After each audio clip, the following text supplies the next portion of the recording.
Tonight, live from the Footprint Center in Phoenix, Arizona, comes to you the biggest, baddest, and hottest event of the summer, and there's a whole lot of writing on these stories. Championships, competition, and personal vendettas. These men, these women, battle it out in the Valley of the Sun to close out the past and find new futures. This is the chance they have been searching for, the moment they have been chasing after, the opportunity to stand victorious, be a winner, be a champion. It all comes down to this, right here, right now, live for the world to witness. Welcome to the biggest party of the summer. Welcome to SUMMERSLAM. And now WWE presents SUMMERSLAM.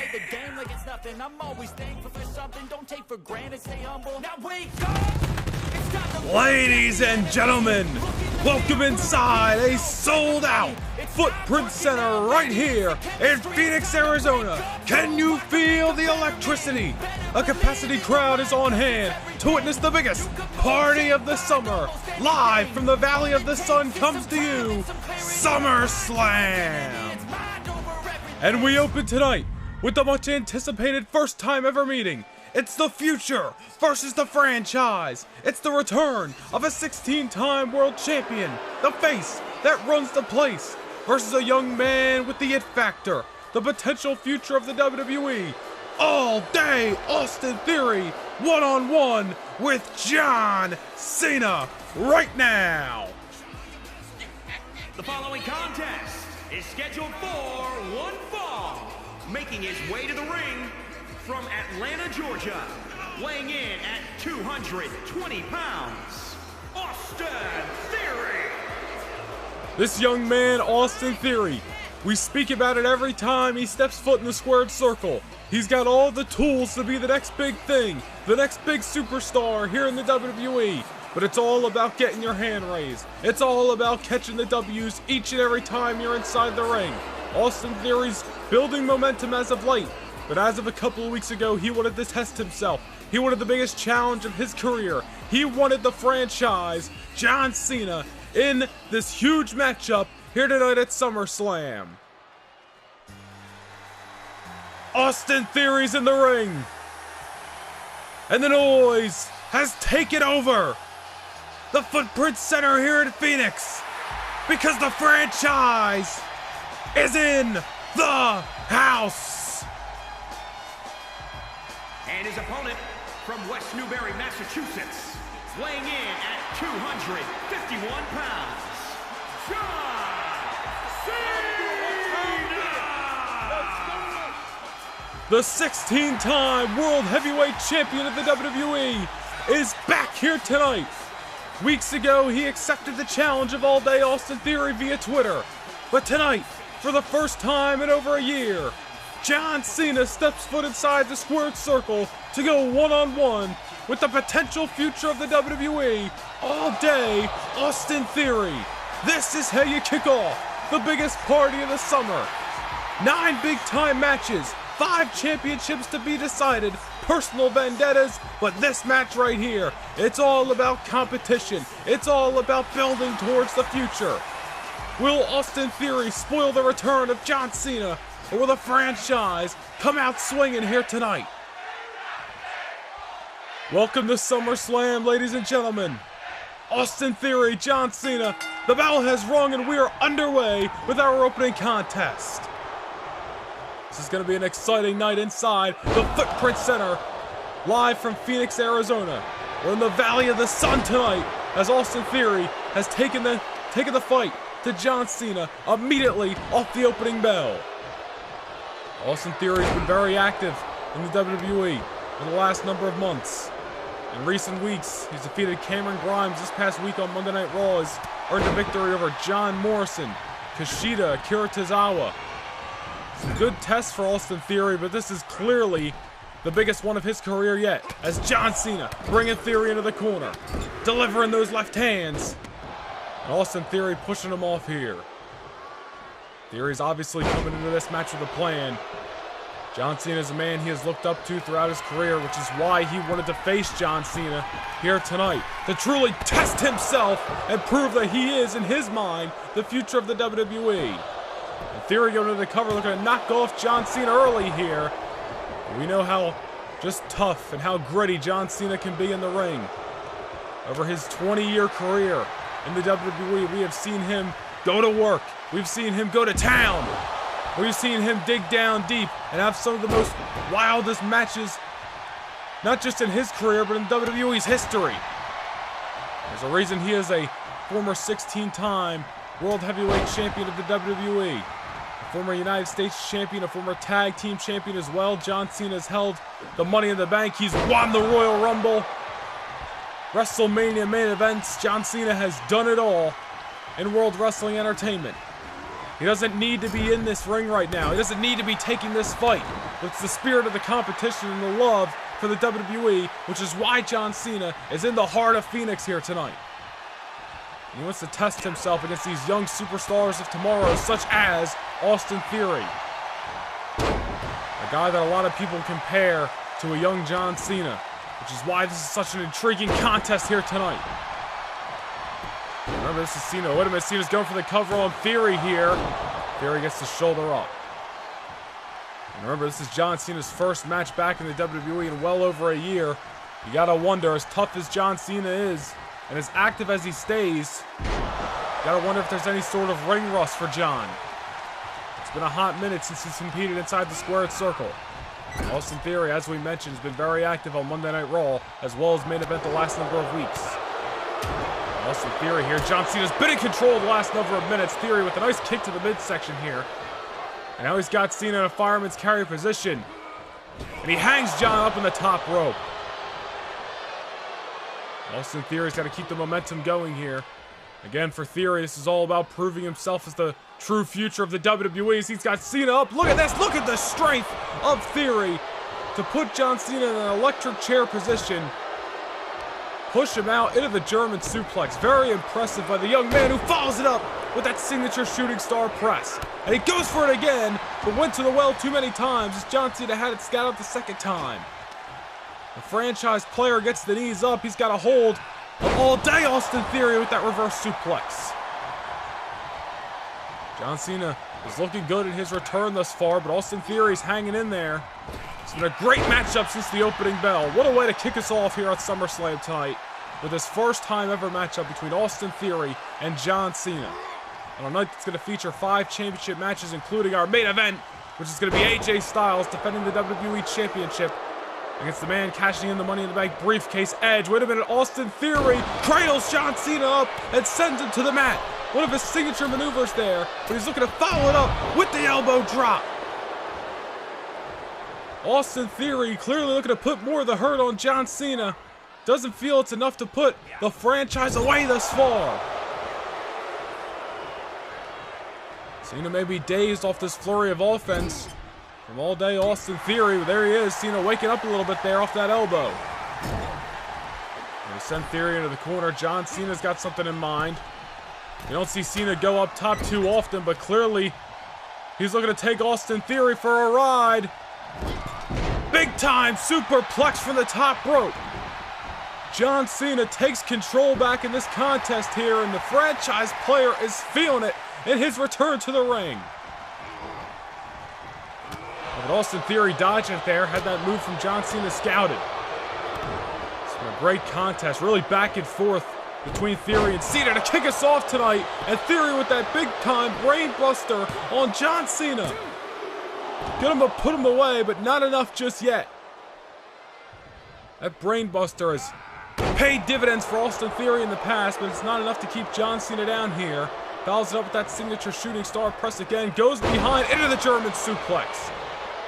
You see Theory's going to the well with a lot of his signature maneuvers repetitively in this contest. He wants to work, or excuse me, wants to use what works against John Cena here. And Cena's got Theory scouted, goes for the clothesline. Instead elects for the punches here. And John with a nice crossbody.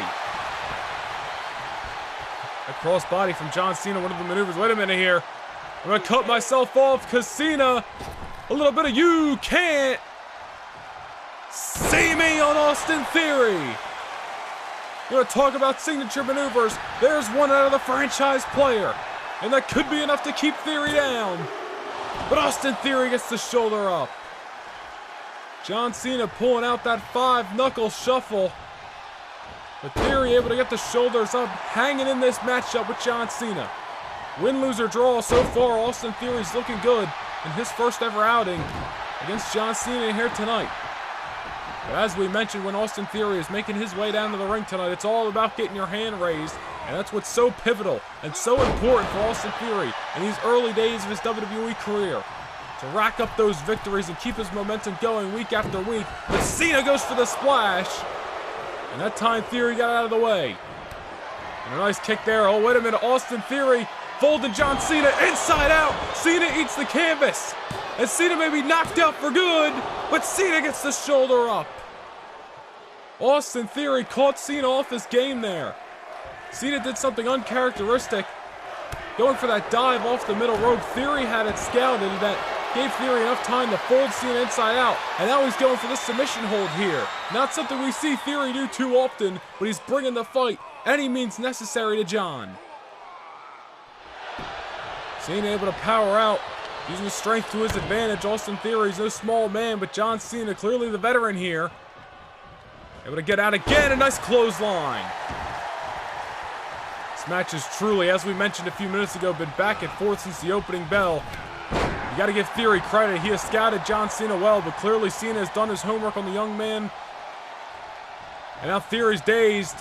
And Cena once again dropping that right hand. I believe Theory, if I'm not mistaken, may have been cut open there.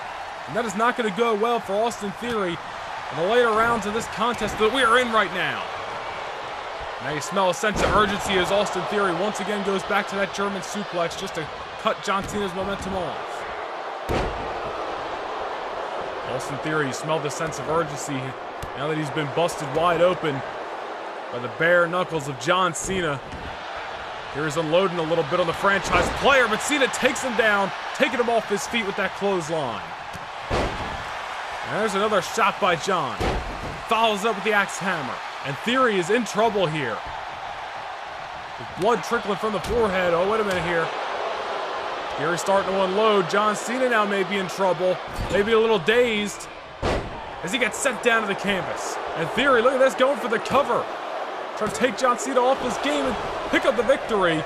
But Cena gets the shoulder up. And Cena follows up with that crossbody. And what I was going to mention earlier is that's a very uncharacteristic move for John Cena, is that crossbody there. That's the second time he's hit in this contest. But this move right there, a signature maneuver for Cena to take his opponent off his feet.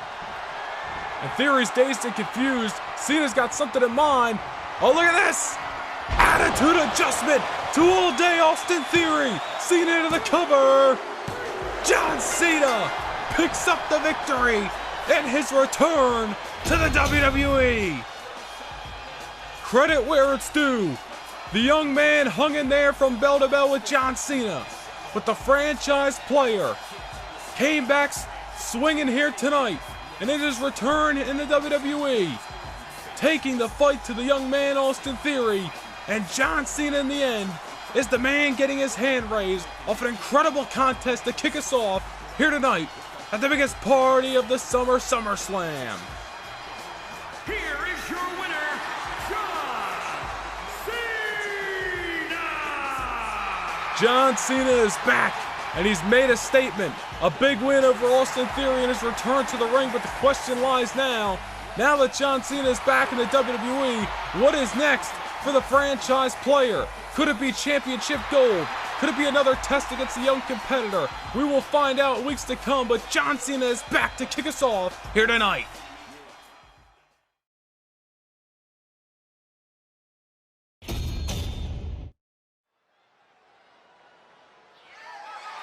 The following contest is scheduled for one fall and is for the WWE Cruiserweight Championship.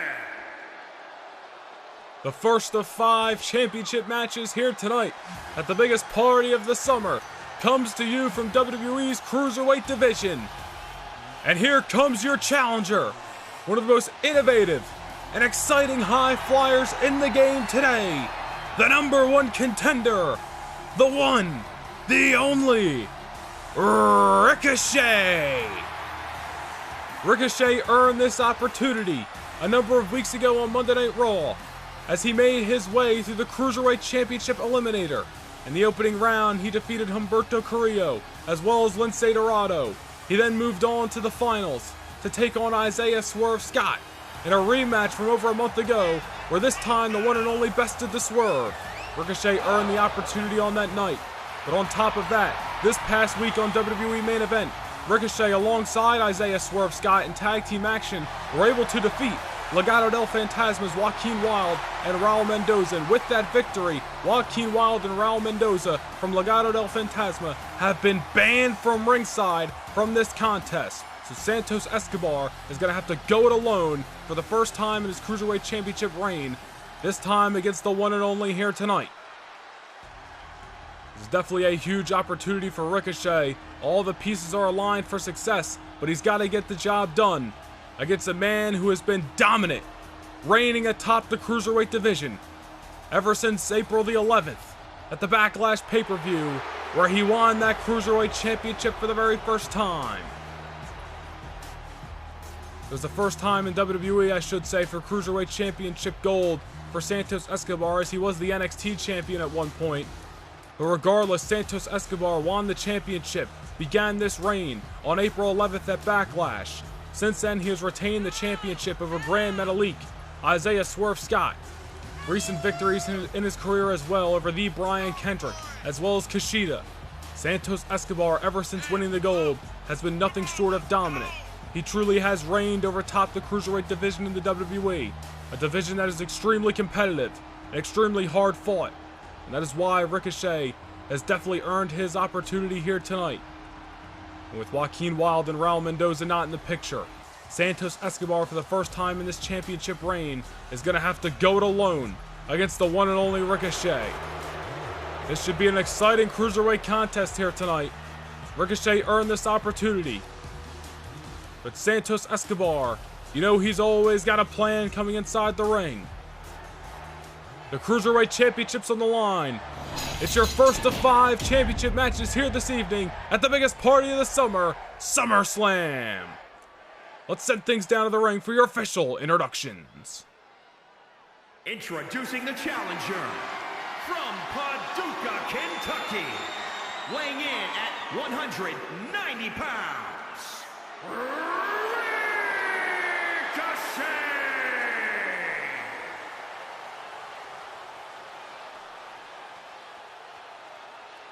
And introducing the champion from Mexico City, Mexico, weighing in at 200 pounds. He is the WWE Cruiserweight, Santos Escobar.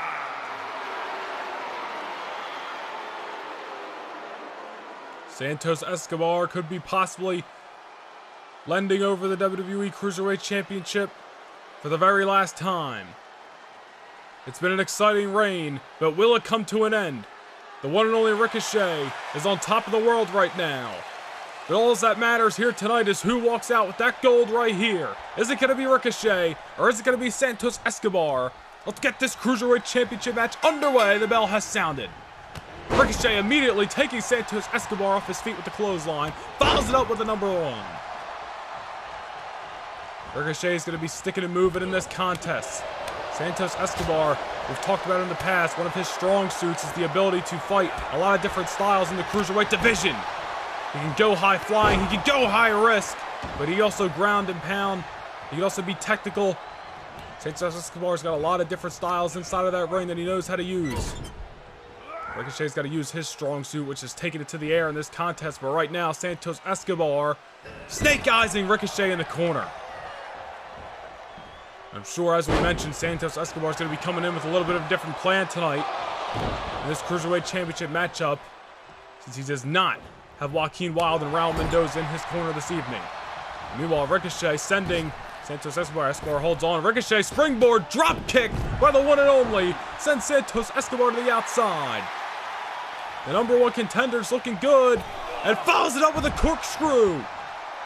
the one and only, taking Santos Escobar off his feet in the early going of this contest. And he can't win the championship on the outside of the ring, but that move right there is to send a message to the Cruiserweight Champion.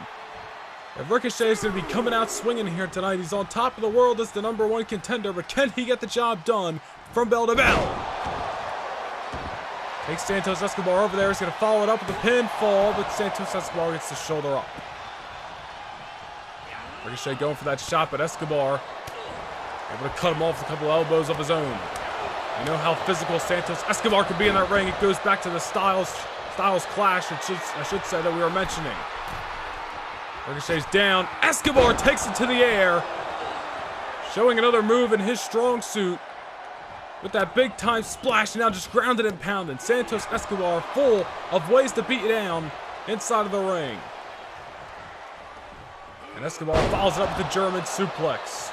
Now Ricochet has been a little bit more active inside of the ring in comparison to Santos Escobar. As we mentioned, Ricochet went through 2 rounds of that Cruiserweight Championship Eliminator recently on Monday Night Raw. Very physical, yet exciting for the fans. Triple threat matchup against Humberto Carrillo and Lince Dorado. And of course, that exciting contest against Isaiah Swerve Scott in the finals of the Cruiserweight Eliminator. As Ricochet follows it up with a shooting star press right after the neck breaker. And Santos Escobar gets the shoulder up. And remember, just this past Thursday, on main event, and Ricochet went for the springboard Phoenix Splash there, but Escobar got out of the way. Very pivotal for Escobar to let Ricochet crash and burn there. That is not going to go well for the one and only in the later rounds of this contest. But what does the Cruiserweight Champion have in mind here? He's got Ricochet in the fireman's carry position, dropping him on the top rope. And that is absolutely not only going to knock the wind out of you, but possibly take you out even further. Wait a minute, Ricochet. He wakes up here and he cradles Santos Escobar up out of nowhere. But Escobar gets the shoulder up. How did Ricochet bounce back so fast from getting dropped on the top rope? Surely the wind was taken out of him, but that's just the fire inside Ricochet, the heart and soul taken over of the #1 contender here tonight. He's not going to let this opportunity pass him by. Sends Escobar into the ropes. Ricochet follows it up with a spine buster. Escobar's down, follows it up with a shooting star press again. Ricochet's looking good in this contest. The champion's down. Ricochet's headed to the top. This time, hits a shooting star press from the tippy top rope. But Escobar gets the shoulder up. Escobar's taking a lot of offense from the one and only in this contest. You got to give the champion credit where it's due. He is hanging in there as Ricochet goes for the moonsault, but was going for the high-flying maneuvers one too many times. High risk and no reward on that affair. As Escobar now takes control, and he is absolutely unloading on the one and only. He's grabbing a hold of the #1 contender here and just drops him right on the knee. And that might be a knockout maneuver, but Ricochet gets the shoulder up. Santos Escobar's feeling it. He's got Ricochet where he wants him. No, Ricochet counters. And look at that. Oh, and a nice Pele kick to the back of the head of the Cruiserweight Champion. Santos cutting Ricochet off. Sends him off into the corner. The #1 contender could be in trouble, but every time I doubt Ricochet here, he's still hanging in this fight with the Cruiserweight Champion. And I gotta be honest, throughout this contest, as Ricochet once again takes Santos Escobar, off the apron with the drop kick. I gotta say, Santos is hanging in this matchup with Ricochet, but it almost seems like he doesn't have an answer for a lot of the one and only's maneuvers. As Ricochet is really going high risk a lot in this contest, and for the most part, it's paying off for the one and only. Figured Santos came in with a plan tonight, without Wilde and Mendoza in his corner. But regardless, Ricochet has been looking good in this Cruiserweight contest here, as he just slams Santos Escobar off the top of the barricade. Ricochet showing Escobar that he can also be a little bit more physical inside of the ring. It's not just about the high-flying maneuvers for Ricochet. He knows how to get the job done. He's a former United States champion and a former NXT North American champion. And he's looking to add the Cruiserweight champion Cruiserweight Championship, to his list of accolades here as he goes for the springboard, but Santos Escobar sidesteps him. Ricochet was feeling it for a few moments. He had Escobar where he wanted him, but Escobar waking up just in time, getting his surroundings right, and watches Ricochet crash and burn. Santos Escobar has got to take advantage here while Ricochet's off his feet and try to keep the #1 contender down, but Santos Escobar misses for that splash there. Now let's see what Ricochet can pin together to try to keep down Santos here. Sends him off into the corner, the one and only. Escobar dodges it. This time the #1 contender takes the champion over and follows it up with a drop kick. Ricochet's looking good. Santos Escobar, he could be in trouble. He's a little bit dazed. Wait a minute, Ricochet, recall me out of nowhere on the Cruiserweight Champion. And Ricochet becomes the new WWE Cruiserweight Champion here tonight. An incredible, gutsy performance from the #1 contender. Santos Escobar did everything he could to keep Ricochet down. But throughout this contest, it just seemed like he didn't have an answer for the one and only. Ricochet pulled out every trick in the book.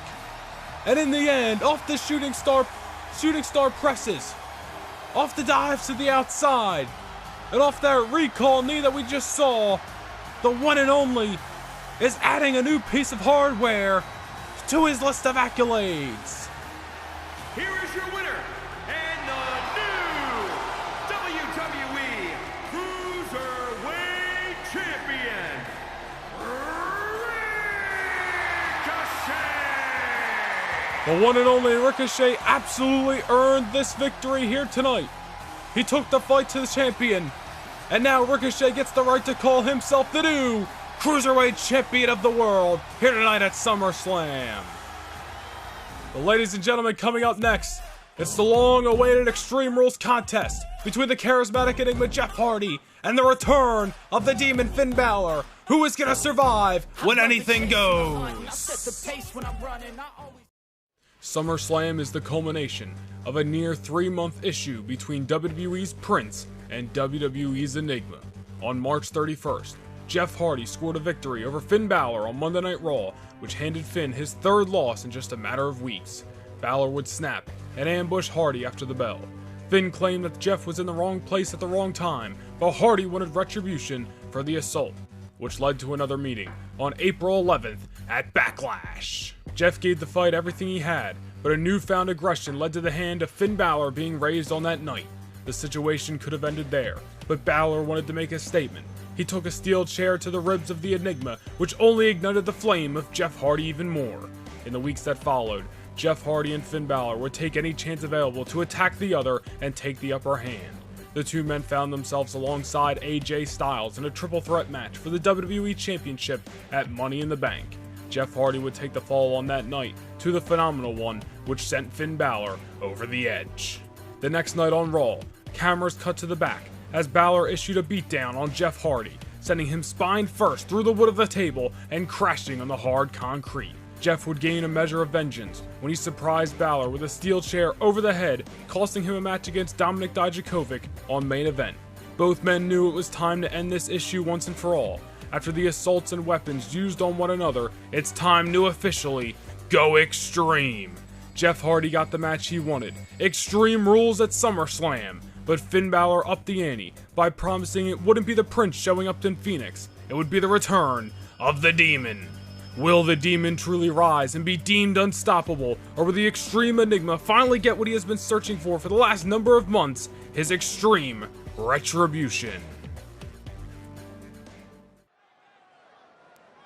An issue that started all the way back on March 31st on Monday Night Raw comes to an end here tonight, Sunday night, June 26th, right here tonight in Phoenix at SummerSlam.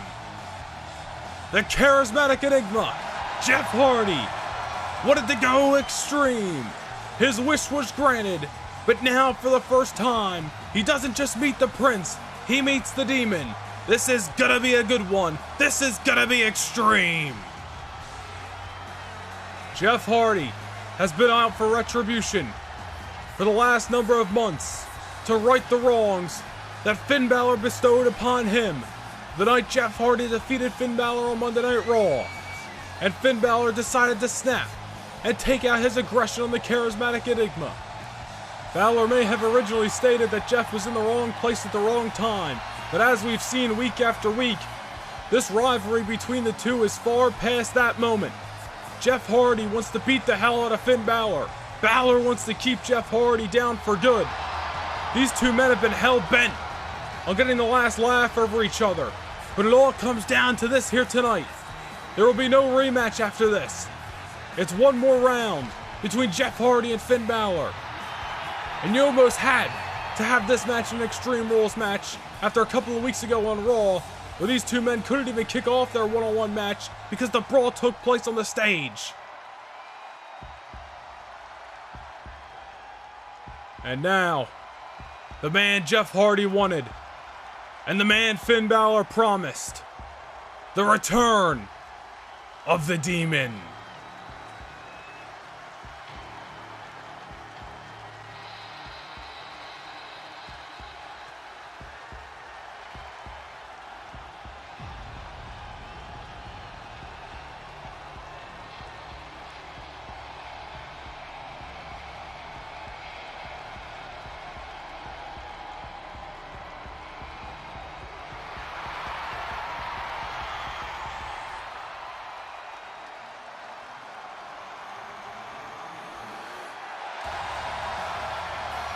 Finn Balor, the Demon, has risen in Phoenix. And whether you like the actions in the recent months of the Prince, it is an awe-inspiring entrance, and it takes over the arena when the Demon rises. Finn Balor knew that if things were going to be extreme, that if things must come to an end, that it was time for the Demon to come alive.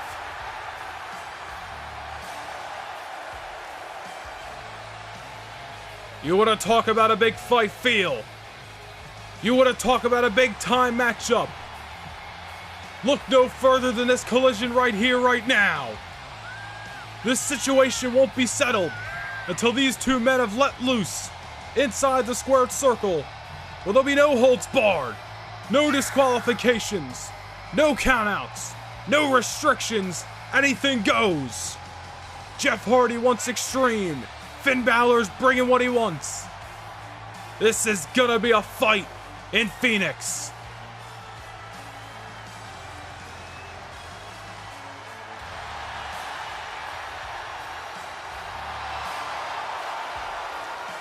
And imagine what's going through the mind of Jeff Hardy as he witnesses the Demon enter the arena for the very first time.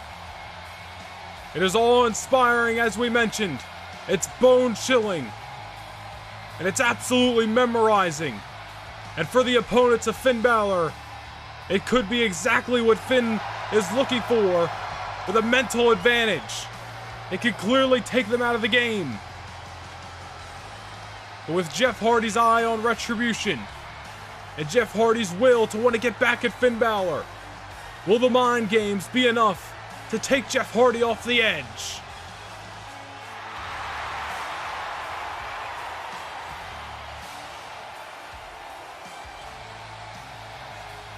You want to talk about the stage being set?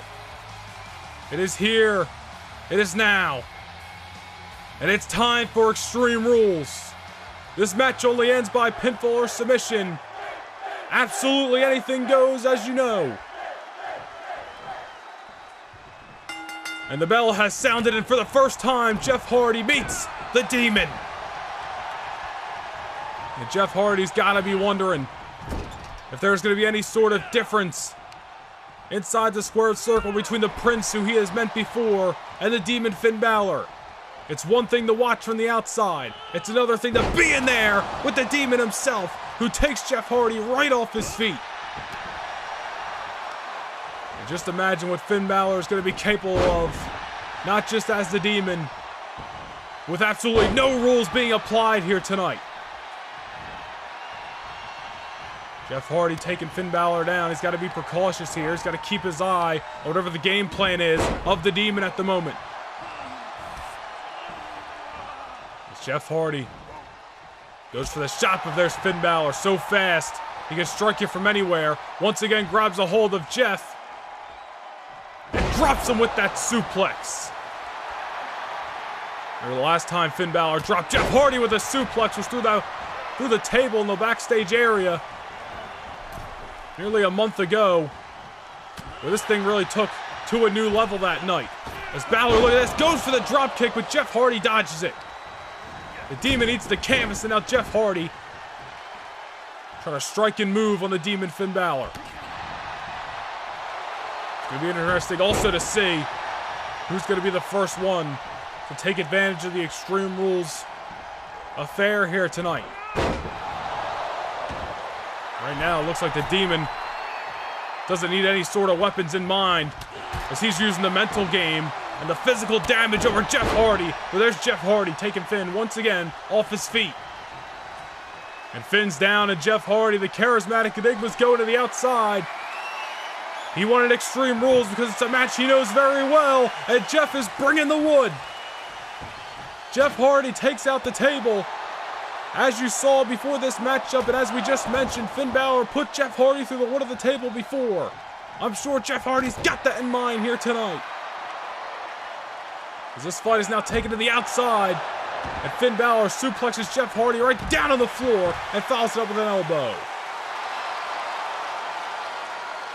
Jeff Hardy's got to be careful, man. The Demon is so dangerous. He's only been beaten on a few occasions. Finn Balor is at his most dominant, quite possibly at his best, when he dons the paint. Finn Balor headed inside of the ring. Jeff Hardy gonna go after him here. Jeff, remember, just slid in that table moments ago, and Finn Balor with that neck breaker right down to the bottom of the table, which is gonna hurt even more after Jeff Hardy falls on those steel legs. Jeff's got to fight, man. And there you see it. He doesn't want to give the advantage to Finn Balor. And Jeff going after that table that he just brung into the ring a moment ago. Oh, and he just hits Finn Balor in the back with it. You can put your opponent through the wood. You can also use the wood as a weapon. Finn Balor is down. Jeff Hardy grabbing a hold. Finn counters. And Finn Balor takes Jeff off his feet with the knees. And Finn going into the cover. And remember, for Finn, this is really about just beating Jeff Hardy one more time. And finally just one-upping Jeff Hardy to the point where Jeff Hardy doesn't come back for any more. You all saw the video package before the entrances here tonight of how this whole thing has progressed the last number of months. And ever since Money in the Bank, it seemingly just seems that Finn Balor just wants Jeff Hardy out of his way for good. And Jeff Hardy, look at that, corkscrews the knee out from the Demon. And Jeff goes for the clothesline there. The Demon sidesteps him. And now Finn striking fast and striking hard on the charismatic Enigma. And now Finn Balor grabbing that table that Jeff Hardy placed in the ring a moment ago. And Jeff follows it up, grabbing a knee and a drop kick there. And lucky for Finn, the table didn't split. And Jeff Hardy going to be looking to bring the Extreme Rules to this contest here. And wait a minute, the table precariously in that corner. And a power bomb to the Demon through the wood. And Jeff going to go for the cover. Looking to put Finn Balor away here. But Balor gets the shoulder up. Jeff Hardy power bombing Finn Balor right through the wood of the table. Vengeance for over a month ago when Finn did the same to Jeff. And that DDT, and I believe Finn Balor may have hit the broken pieces of the table on the way down. It's going to make for an even harder impact as Jeff is once again going to the outside of the ring. And Jeff is pulling out yet another table from underneath the ring here at Phoenix. And Finn Balor, however, comes out of the ring with the corkscrew and takes Jeff Hardy off his feet. This has been an absolute brawl, back and forth since the opening bell. As Jeff takes down Finn on the outside here, and I'm going to send Finn Balor right into the barricade. Charismatic Enigma hanging up Finn Balor. And look at this, and strikes him with a knee. Excuse me, strikes him with a kick right to the head. It's a move that can cause you a concussion. It's the last thing you want in a matchup like this. As Finn's down, Jeff sends that table into the ring. Jeff's going back under the ring, however, but Finn Balor gets there to cut him off. And Finn Balor almost seems to a point that doesn't really feel the need to go after the weapons here tonight. He has been all striking in this match against Jeff Hardy. Finn Balor may be relying on the Demon persona and the mind games instead of the weapons and the Extreme Rules factor, as opposed to Jeff Hardy, who wants to go extreme here tonight, as he's now pulling out the steel of a ladder. Jeff Hardy turning this into a tables, ladders, and chairs match, essentially, as the table's in the ring and now with the ladders in there as well. Jeff grabbing a hold of the wood and he strikes Finn Balor. Finn falls down on that ladder. You got all these weapons inside the ring. You got to be careful where you're landing, because it's going to make the landings even more impactful as Jeff takes Finn Balor over on the ladder and Finn down and out. Oh, wait a minute. And Jeff follows it up with a moonsault, pinning Finn Balor between the ladder and himself. And that is going to be a harsh maneuver in the later rounds of this contest. You take away the rib cage of a man, it's going to be a lot hell of a harder to fight. Finn right there takes out Jeff. Lucky for Jeff, I think he just missed the ladder off that DDT, but Finn follows it up with a double stomp. And Finn going up here, could be looking for that coup de grace, but nonetheless, Jeff Hardy's there. She's been very back and forth. It's just a brawl between the men since the opening bell. As Jeff goes back to the outside, grabbing a hold of the table, but Finn Balor is right there to go after him here, and takes Jeff Hardy off his feet. STO, Jeff Hardy's back eats the floor here for the Footprint Center in Phoenix. The table's, oh, Finn Balor, lucky for him, just missed the table. He almost got sent right through the wood once again by Jeff Hardy. Jeff's got his eye on the table. I think he wants to send it right back into the ring where it was originally. There's a brawl here at ringside right now. We knew things were going to come to this. I mean, these brawls are what we've been witnessing for weeks between Jeff Hardy and Finn Balor. Ever since Money in the Bank. It was first Finn Balor attacking Jeff back in the backstage area. Then it was Jeff Hardy hitting Finn Balor over the head with a chair. And as we mentioned earlier on, these two men were set to conclude this rivalry a number of weeks ago on Raw in a one-on-one match that never even took place, as the brawl between the two men made their way from the locker room out onto the stage, and Finn Balor laid out the charismatic Enigma at the top of the ramp. Hence the reason why we got this Extreme Rules match tonight, where anything goes, and the only way this thing is going to end is by pinfall or submission. Jeff looking good. He's got the Demon down here. He's got him in a precarious predicament. Jeff grabbing the wood of the table once again and just smacks the Demon right over the head with it. Also got that ladder in the ring. Jeff Hardy, I'm sure he's got plans for that maneuver as well. As Jeff sets up the table. And Jeff has been the innovator and the initiator of the violence in this matchup, as Finn is leaning up against the wood. Oh, wait a minute here. Talk about payback from a number of months ago. Jeff Hardy suplex through the table. Exactly how Finn Balor sent him through the table on Raw over a month ago. Jeff, wait a minute. What the hell just happened? The lights went out here in the arena. Jeff Hardy went for the ladder. The lights went out. And suddenly the Demon is back in control of this contest. What the hell is going on? Coup de grace!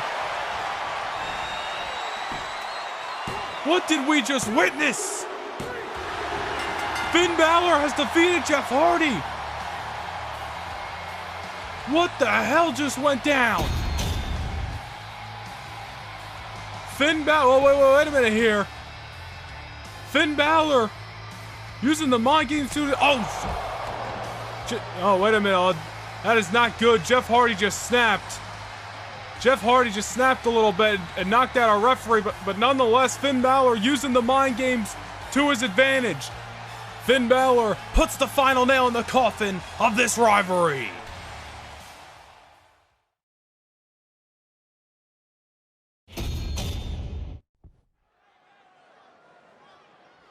It is time for our next championship contest here tonight at SummerSlam. The WWE World Tag Team Championships are up for grabs. Will the Mysterios become two-time tag team champions in their careers? We're going to find out right here, right now in Phoenix. The father and son duo of Dominic and Rey have absolutely earned this opportunity against the Viking Raiders here tonight. They own tag team victories over Alpha Academy, Legado del Fantasma, Danny Burch and Oney Lorcan. They also own a number of singles victories over the last number of weeks as well over Chad Gable, Otis, as well as Grand Metalik. Dominic and Rey have been nothing short of dominant and in the winning ways week after week after week. Hence why they are awarded this World Tag Team Championship opportunity here tonight at SummerSlam against the current World Tag Team Champions Eric and Ivar. And when you want to talk about dominance, you look no further than our current champions. That makes this exciting contest a truly competitive matchup here tonight, with the goal of walking out with the World Tag Team Championships here tonight at SummerSlam. And what a night it has been so far. 3 incredible matches, our 4th one coming up now, and still 5 more contests to follow.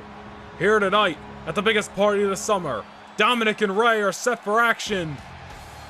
And here come the opponents. The war is upon us. The raid is here in Phoenix.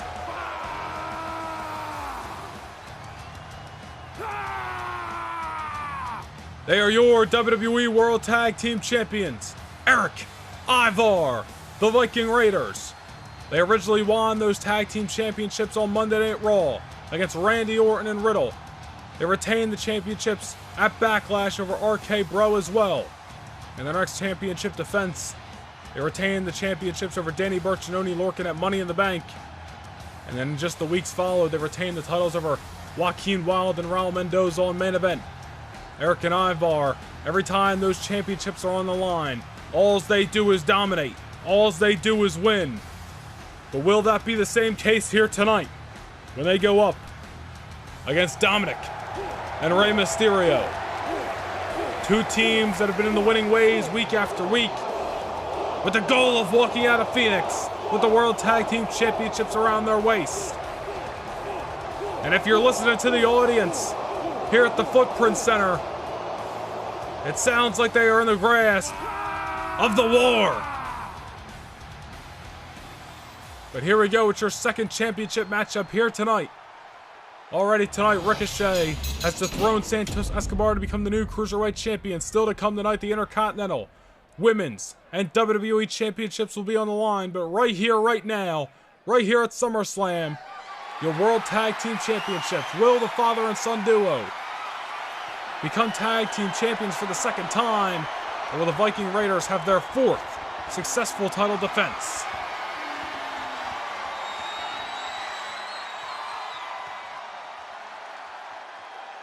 And that is what it is all about right there, the World Tag Team Championships. Here we go with your next contest, the biggest party of the summer. What a night it's been so far, and it continues right now with the World Tag Team titles on the line with Ivar and Dominic kicking us off.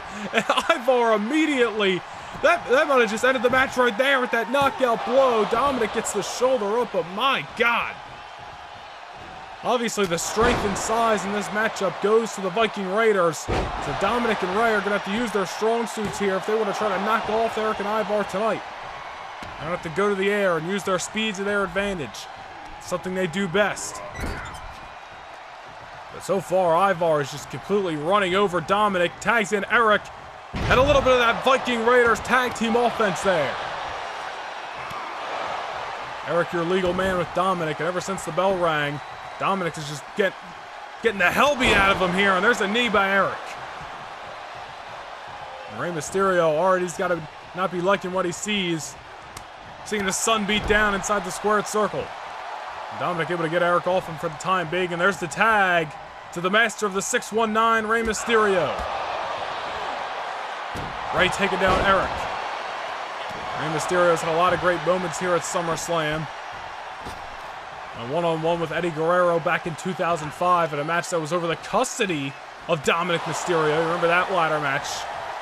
Wait a minute, Dominic, look at this springboard. Tornado DDT, a signature maneuver out of Dominic's arsenal there, and able to take Eric off his feet. And now he's heading to the top rope, and he hits the splash. And moves like that are exactly what we are saying Dominic and Rey needs to do here. Dominic goes for the cover too early to keep the Viking Raiders down, but they got the right idea so far. Stick and move and use the speed to their advantage. There's Eric cutting Dominic off there. And Eric using a little bit of speed himself, just running at Dominic to take him off his feet, and now the ground and pound continues. Now wait a minute, Dominic. Oh, wait a minute, look at this. He shoots Eric off. And in the first few minutes of this match, Dominic Mysterio, 619 out of nowhere. It may be a little early on to keep the Viking Raiders down, but Dominic may have found the recipe for success. Follows it with a frog splash. Into the cover. Eric gets saved by his tag team partner, Ivar. If it wasn't for Ivar coming in there, we may be looking at new World Tag Team Champions. Eric was caught in a deep moment there. Absolutely caught off guard by Dominic, hitting the 619 early on in this matchup. Following up with that frog splash, and now you see the sense of urgency from Eric. Gonna tag in Ivar, we're gonna get a little double team action. Now the fresher man is in, as Eric clearly gonna need a moment to rest after taking the boots of Dominic. So close to becoming World Tag Team Champions. Now the Viking Raiders are back in control of this contest. We talked about the teams that Eric and Ivar have defeated over the last number of months. RK Bro, Danny Burch and Oni Lorcan, Legado del Fantasma. They both own singles victories over Drew Gulak the last number of weeks. So Raw, wow, out of nowhere. Did you see that maneuver from Dominic? Dominic is coming out swinging here tonight in this World Tag Team Championship matchup. Spanish Fly gonna follow it up with that Hurricane Rana as Ivar was on his knees and eats the canvas. Wait a minute, I think he's going for it. Make it a dose by Dominic. Now that's enough to knock any man out. And look at this, Dominic Mysterio. This young man is fired up here tonight as he has taken the fight to Eric and Ivar with any chance he gets. Been in for a few minutes, he's going to tag in the fresher man, his father, Rey Mysterio. Rey Mysterio, even though the Viking Raiders have been dominant and they are veterans in this business, if there's anybody who's been a veteran of these big match situations more, is obviously, he's got to be the man, Rey Mysterio. We're talking about a former multiple-time world champion, tag team champion. Look at that! Ivar with the shot. Goes for the splash. Rey Mysterio gets out of the way. Rey Mysterio, it's a situation there where he's using his speed to his advantage. Gonna follow it up with a nice DDT. And the Mysterio's here. May have knocked Ivar out for good, but Ivar gets the shoulder up. And the Mysterios, you gotta like the offense thus far. Eric and Ivar are hanging in there. They're surviving, and they're definitely striking where it matters and hitting heavy offense over the Mysterios. But Rey and Dominic are doing exactly what they should in this situation. And it's using the high-flying abilities and using their speed to their advantage, as we saw Rey Mysterio take down Ivar with that DDT a few moments ago. Definitely shook the big man of the match. Now Ivar's trapped in the corner. Rey Mysterio's there, breaking him off. Nice kick. Almost seems like Ivar can't catch Rey Mysterio right now. Rey sends the man to his corner, but Ivar able to dodge him. Look at this, man. Mysterio goes for the springboard, but Ivar out of the way there, and Rey crashed and burns off the crossbody. Now Ivar going to tag in Eric. The Viking Raiders going to do what they do best. A little bit of the tag team offense there. And Mysterio may have just been squashed in the middle of this ring as Eric went to the cover, but Rey Mysterio gets the shoulder up. And Rey taking some beatings here. Dominic's had a few moments to rest. Father's going to be looking to tag in the son. Wait a minute, Rey Mysterio. Look at that, out of nowhere. With the scissor on Eric, follows it up with a DDT. And wait a minute, Rey Mysterio sends Eric into the ropes, and once again Phoenix becomes 619. Oh, and Eric's been busted wide open. The tip of the boot catching Rey Mysterio. The 619, Eric's been busted open, luckily for him. Able to kick out, but barely there. That's the second 619 that Eric has eaten in this contest. One from Dominic and one from the Master Rey. As we mentioned, Eric clearly catching the tip of the boot of Rey Mysterio as his forehead has been busted open here. And Phoenix is smelling blood for the second time here tonight. It ain't just the war paint on the face of Eric, that is the blood trickling from the forehead as Rey Mysterio. Famous from behind, Rey going to the top rope. Gonna follow it up, Hurricane Rana. And the Mysterios are all over the Viking Raiders right now. Eric tags in Ivar. Rey tags in Dominic. Ivar takes him down with a clothesline. Now Dominic goes for the springboard tornado DDT. Ivar sidesteps it, now he tags Rey back in. Rey Mysterio. It's the scissors once again with the DDT. Man, Eric and Ivar are hanging in, but I gotta say the challengers have been more in control of this contest for the most part as Rey hits the frog splash. And we're gonna have new World Tag Team Champions here, but Ivar gets the shoulder up. Man, how close are Dominic and Rey becoming World Tag Team Champions? As Rey is down and the big man's going to the top, could have been looking for that splash. We've seen Ivar win matches in the past with that splash from the top rope. Hell, that's the maneuver that won the Viking Raiders the World Tag Team Championship several months ago. Rey Mysterio there. Takes Ivar down once again. And Ivar going to flee to the outside. The Viking Raiders in desperate need of a regrouping situation. As Rey and Dominic have been all over the Viking Raiders for the majority of this contest. And Rey getting back into the ring. Ivar outrunning the man there. That may have been a knockout blow to drag the momentum back in the corner of Eric and Ivar. The World Tag Team Champions need to start pinning together some big-time maneuvers as we get into championship rounds in this contest, especially with Eric showing the battle wounds. And Ivar with another knockout blow. He's going to go for the cover on Rey. Will that be enough? But not yet. Not yet as Rey Mysterio gets the shoulder up. As Ivar going to hit the ropes. A big-time splash. And that's enough to crack the ribs of any normal man. But Rey Mysterio gets the shoulder up in the last second. And Ivar scouting Rey here. Mysterio may be dazed and confused. He's on the shoulders of Ivar. And he may have been cut in half off that gut buster. Ivar to the cover. The Viking Raiders going to retain the World Tag Team Championships, but Rey once again gets the shoulder up. Rey Mysterio is hanging in there as Ivar seemingly is heading to the top rope for the big time splash. Elects for the elbow, but Rey gets out of the way. Follows it up with the DDT, enough to take Ivar down momentarily. Rey into the cover. Are we going to have new champions? Eric breaks it up. Now look at this, Dominic's in there. And this match is starting to break down as Dominic and Eric are now heading to the outside. And we're left with the two legal men inside the ring. No tag team partners to be found. Rey Mysterio is down. The big man's heading back up to the top rope. He could be looking for that splash. But Rey Mysterio gets the knees up. Rey gets the knees up on Ivar. Ivar's down to a knee. And Rey with the blockbuster takes him down. Mysterio's heading back out to the apron. Springboard. Frog splash by Rey. And Ivar may be in trouble. The Mysterios have captured the World Tag Team Championships here tonight. What a tag team matchup here tonight at SummerSlam. Dominic and Rey, clearly the aggressors on this night. And no matter what the Viking Raiders threw at the Mysterios, kind of similar to our Cruiserweight Championship match earlier tonight, the champions had no answer for the challengers. Rey and Dominic throwing everything in the kitchen sink at Eric and Ivar here tonight. And in the end, here are your winners, the team of Dominic and Rey Mysterio. And in the end, it was enough to keep the Viking Raiders down. And for the second time in their careers, the father and son duo, Dominic and Rey Mysterio have captured the World Tag Team Championships.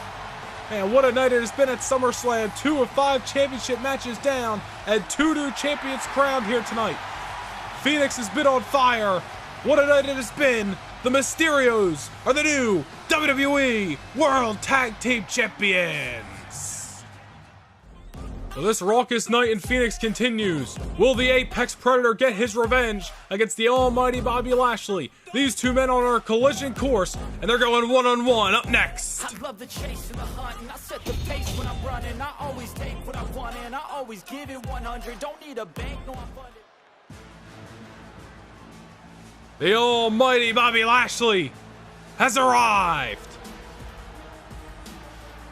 A situation that has blown out of proportion the last number of weeks, set to come to a head here tonight at SummerSlam.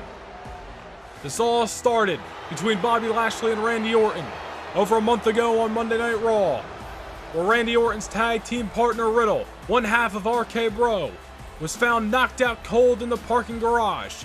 Randy Orton believes that the Hurt Business, more specifically Bobby Lashley, was the one who put his hands on Riddle.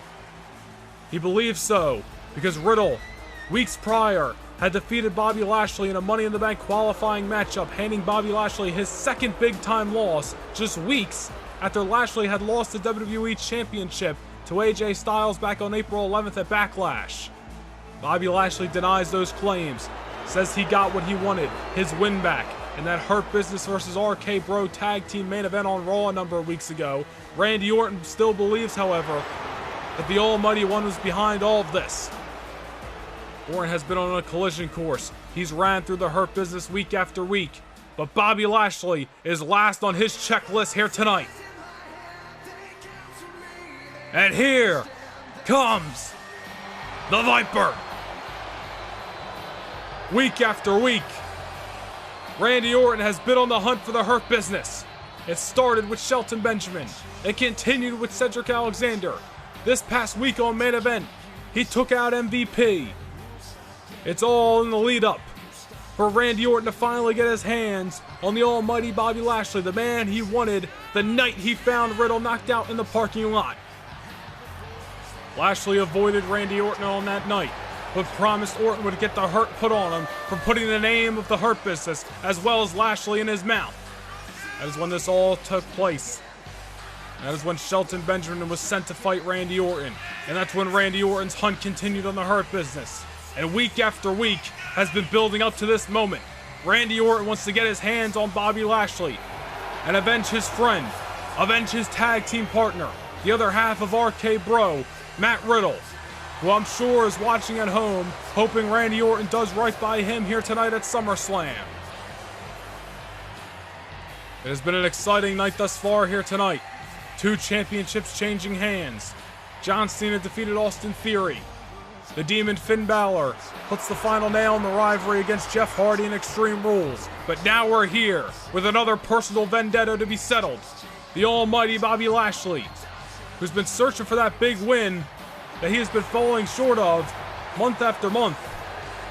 On the other hand, Randy Orton, as we mentioned, is out for revenge. And he's out to avenge Riddle. Right here tonight in Phoenix, Lashley and Orton. Let's get things underway here at SummerSlam. And Randy Orton immediately throwing the lefts, throwing the rights, just as he has against every member of the Hurt Business thus far. The ground and pound beatdowns of the Apex Predator. And remember, as we mentioned a few moments ago, as much as Lashley wants to put the hurt on Randy Orton for speaking the name of the Hurt Business, Lashley, on the other hand, has got his own personal, I don't want to say vendetta, but issue he needs to take care of, and that's getting the big win that he has been searching for the last number of months as Lashley takes down Orton. As we mentioned, ever since Lashley lost the WWE Championship to AJ Styles, he followed it up with yet another big loss and that Money in the Bank qualifier to Riddle on Monday Night Raw, which is what Randy Orton believes started this whole situation to begin with. Lashley's back in action here tonight. Singles contest against Randy Orton, one of the biggest pay-per-views of the year.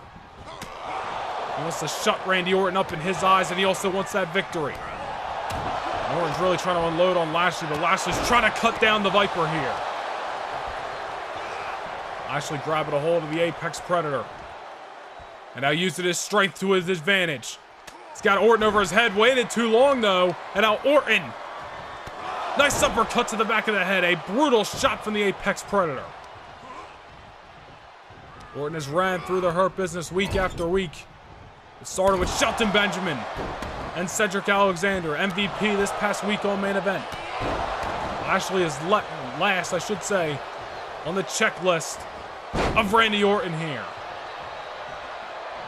Orton missing for that shot. Bobby Lashley grabbing a hold of the Apex Predator and just trying to crack a rib or two on the way down. Bobby Lashley goes for an uncharacteristic drop kick there. Randy Orton had it scouted. And a nice uppercut.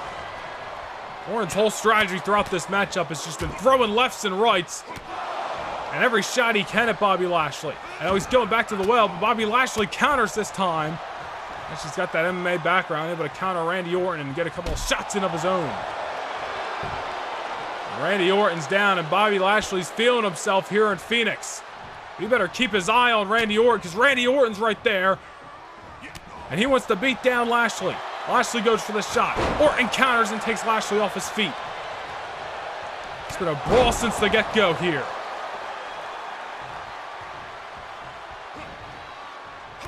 Lashley counters Randy Orton. Nice knee to the gut.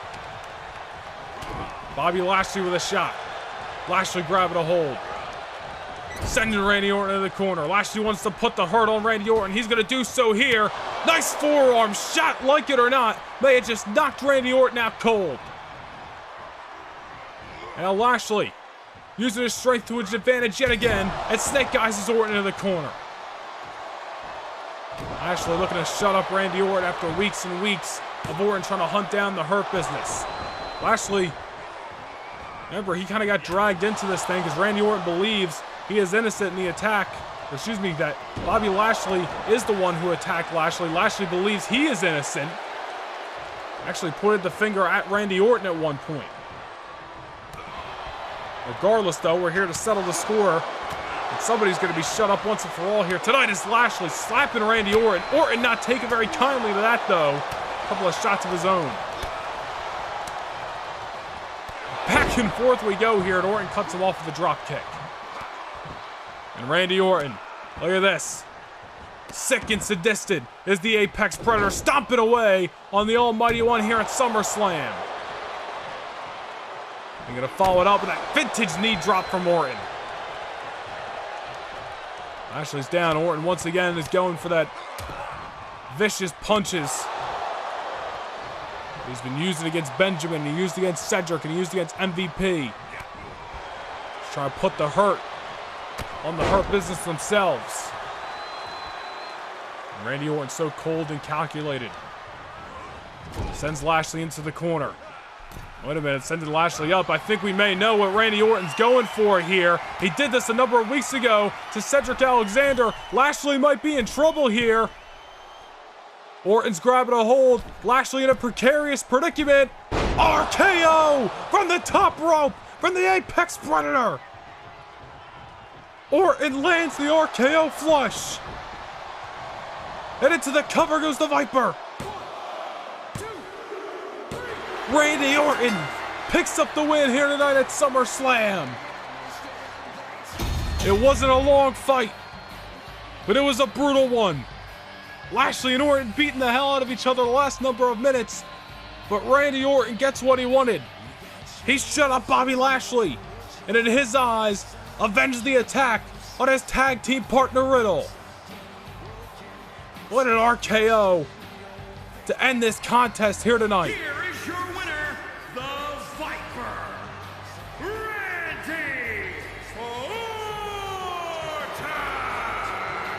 Orton gets what he was looking for the last number of weeks, and that's vengeance over the almighty Bobby Lashley. And I'm sure Riddle is watching at home with a smile from ear to ear, watching his tag team partner do one good by Riddle. A fight here tonight at SummerSlam as Randy Orton runs through the Hurt Business and knocks off the final boss, Bobby Lashley, in the biggest party of the summer. Orton destroys the Hurt Business, and he picks up the win here tonight at SummerSlam.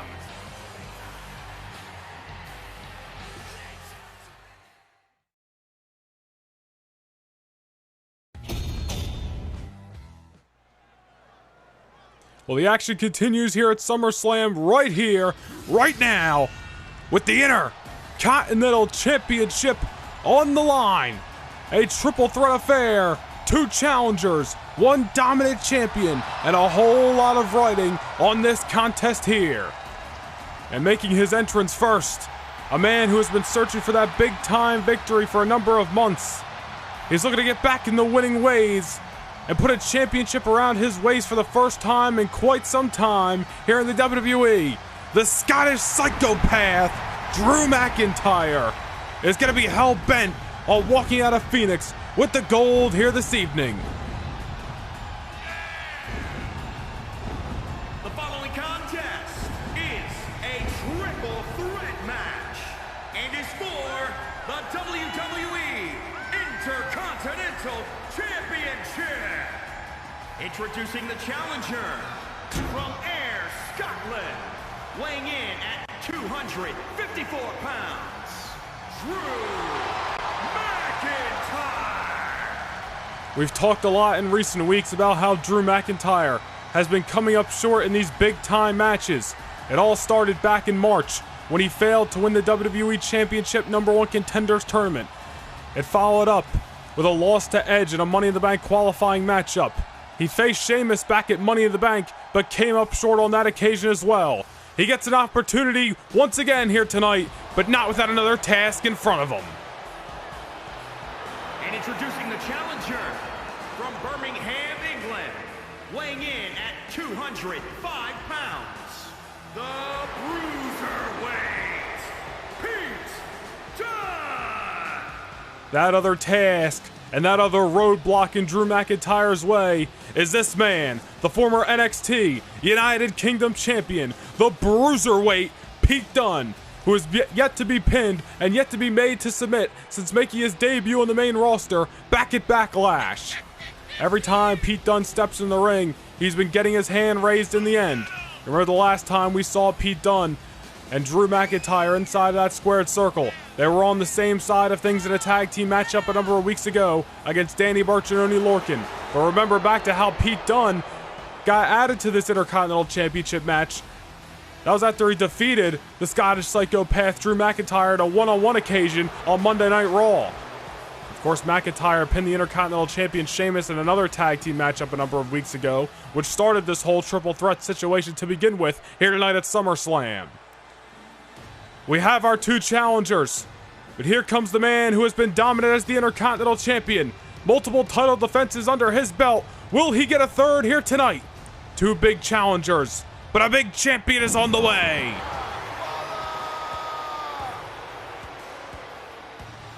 And introducing the champion from Dublin, Ireland, weighing in at 267 pounds. He is the WWE Intercontinental Champion, the Celtic Warrior, Sheamus! Sheamus won that Intercontinental Championship back on April 11th at Backlash by defeating Shinsuke Nakamura. He has retained the championship twice, once against Drew McIntyre back in Philadelphia at Money in the Bank, as we mentioned. He also retained the championship a couple of weeks ago on Monday Night Raw in that main event matchup against Dominik Dijakovic. Sheamus has looked good every time the championship's on the line, but remember, the whole reason that started this triple threat matchup was when Drew McIntyre pinned the Intercontinental Champion's shoulders to the mat in that tag team matchup a number of weeks ago on Main Event. But here we are tonight, 2 challengers and 1 champion, and the gold is on the line, the prestigious Intercontinental Championship. You think about all the legendary Intercontinental Championship matches here at SummerSlam. You look back to Bret Hart versus Mr. Perfect in 1991 in Madison Square Garden. What about the following year when it was Bret Hart and Davey Boy Smith, the British Bulldog, 1992 in Wembley?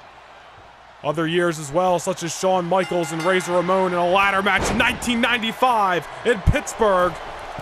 So many matches along the way, and I bet you can add another here tonight. The Bruiserweight Pete Dunne being the aggressor since the opening bell. McIntyre's down and out as the Celtic Warrior taking his eye off the ball momentarily. And that's not going to be a good strategy for my eyes for the Celtic Warrior Sheamus. Everybody knows the rules of the triple threat affairs. The champion does not have to be pinned in this situation to lose the Intercontinental Championship. And Drew McIntyre, as we mentioned, he's lost in recent weeks to the Bruiserweight Pete Dunne. McIntyre's also defeated Sheamus. Sheamus has defeated Drew McIntyre in the past. A whole lot of writing over the last month or so between these three men. But tonight is where it matters. We've been talking about it all night long. It's about getting W's inside of the ring, building momentum for yourself, and in this case, bringing home the gold. With Pete Dunne, Drew McIntyre, and Sheamus in there, these guys are going to be fighting tooth and nail and beating the hell out of each other throughout this contest, I rest assure you, for the Intercontinental Championship. And McIntyre's down and out, and this is where things become interesting in a triple threat matchup, when the match seemingly becomes a one-on-one matchup, at least for a few moments. It becomes a big opportunity for the superstars in the ring to try to gain the advantage on the other and possibly score the win, while one of the other opponents is out for the count. You also got to think about watching your back in situations like that and try to have eyes in the back of your head, as there's Drew McIntyre coming in and grabbing a hold of Pete Dunne. The Bruiserweight's eyes were off the ball, or at least focused on Sheamus momentarily, and Drew McIntyre taking advantage. And McIntyre and Sheamus going at it here. McIntyre slams him down. Those two men got a lot of history with each other, former friends, now bitter enemies, and now with the Intercontinental Championship at stake, I think unintentionally teaming up there on Pete Dunne as McIntyre sent him for a ride. Sheamus followed up with the kick, but now they're back to beating each other up. And it almost seems like McIntyre and Sheamus, even though Pete Dunne has been an aggressor in this contest, McIntyre and Sheamus definitely want to get at each other. As Pete Dunne working over Drew McIntyre, now the champion is out of the ring, and this is where things once again become interesting, because the champion can lose the title without having to be involved in the finish. And oh, I believe Drew McIntyre may have just gotten cut open off that sharp elbow drop from the Bruiserweight Pete Dunne. And Dunne grabbing a hold, able to get the big man up off that snap suplex there. The Intercontinental Champion's back in it, grabbing a hold of Pete Dunne. Oh, look at this. Double backbreakers, going for a third, and Pete Dunne may be broken in half off that maneuver. What a night it has been at SummerSlam thus far. We've seen Ricochet become the new Cruiserweight Champion. We've seen the Mysterios take home the World Tag Team titles. Will we have a third new champion here tonight? And our third of 5 championship matches here tonight at SummerSlam. McIntyre working over Sheamus. Pete Dunne down and out. Look at that. Sheamus able to grab a hold. Take Drew McIntyre off his feet. Of course, still to come tonight in our other championship affairs. The WWE Women's Championship going to be on the line. Wait a minute, Pete Dunne with the bridge. But Drew McIntyre is right there to break it up. It's the dangers of a triple threat matchup right there. As McIntyre grabbing a hold. Wait a minute. Future Shock DDT on the Bruiserweight. McIntyre takes him out. He doesn't elect for the cover just yet. I think he may be going for the Claymore, but he had his back turned, and here comes Sheamus. And Sheamus being in the ring right there, definitely costing Drew McIntyre an opportunity to close this matchup out and take home the Intercontinental Championship of the world. Now McIntyre's down. Sheamus and Pete Dunne, unintentionally, once again, we're seeing strange alliances, at least momentarily formed in this triple threat matchup, as the Bruiserweight and the Celtic Warrior are going at it now. And Sheamus, look at that nice shot with the axe hammer. Drew McIntyre's down on the outside. Sheamus has a chance here to put the Bruiserweight away, but we know how tough Pete Dunne is. As we mentioned when he was making his way to the ring earlier this evening, Pete Dunne yet to be pinned or made to submit in his run on the main roster thus far. His only loss technically comes in an over-the-top rope battle royal, which of course he was eliminated in, the same way Sheamus just got thrown over the top rope there. But of course Pete Dunne, again, not pinned or made to submit in that contest. Yet to have that blemish on his record, which is why he's been so impressive since making his main roster debut officially at the Backlash pay-per-view. We're back on April 11th against Apollo Crews, and did you see that there? McIntyre saw an opportunity to go for the Claymore kick, but Sheamus was down and Pete Dunne dodged it. Nice eye by the Bruiserweight there, but McIntyre still got life left in, and we know how tough Drew McIntyre is. And wait a minute here, look at this. We're going to see another strange alliance as Sheamus and McIntyre double team Pete Dunne there with the double backbreaker.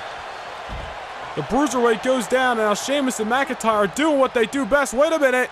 Sheamus sending McIntyre over the top rope. Big time powerbomb. And both challengers are down and out on the outside of the ring. The Intercontinental Champion in control of this championship affair here at SummerSlam. As Pete Dunne trying to grab a hold of Sheamus and take momentum back for himself. Takes out the leg of the Intercontinental Champion and able to take Drew McIntyre off his feet with that clothesline. This brawl, or I should say this triple threat match, has turned into a brawl here at ringside. Right here tonight, the Footprint Center in Phoenix. Sheamus grabbing a hold of McIntyre. Wait a minute, look at this. Look at that sit-out powerbomb. Almost a choke slam maneuver at the same time. The Scottish Psychopath goes down, but they had to fight and Drew McIntyre able to push Sheamus off momentarily. Now these guys just throwing each other around ringside, and this is where things get extra dangerous. You don't want to risk injury on the outside of the ring, especially in a match of this magnitude with such stakes on the line.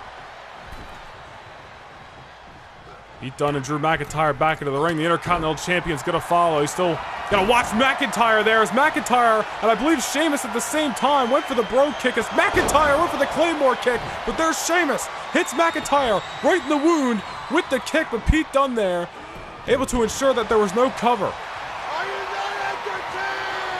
Chaos in this triple threat matchup as McIntyre continues to gush from the forehead, and Pete Dunne with the clothesline. Takes Drew McIntyre off his feet again. McIntyre down and out. The Bruiserweight's looking good right there. And able to take down the Intercontinental Champion Sheamus. McIntyre's down. Pete Dunne has got his eyes on a beaten and bloody Scottish Psychopath. Wait a minute, Dunne's grabbing a hold, looking for that pump handle slam. McIntyre face first into the canvas.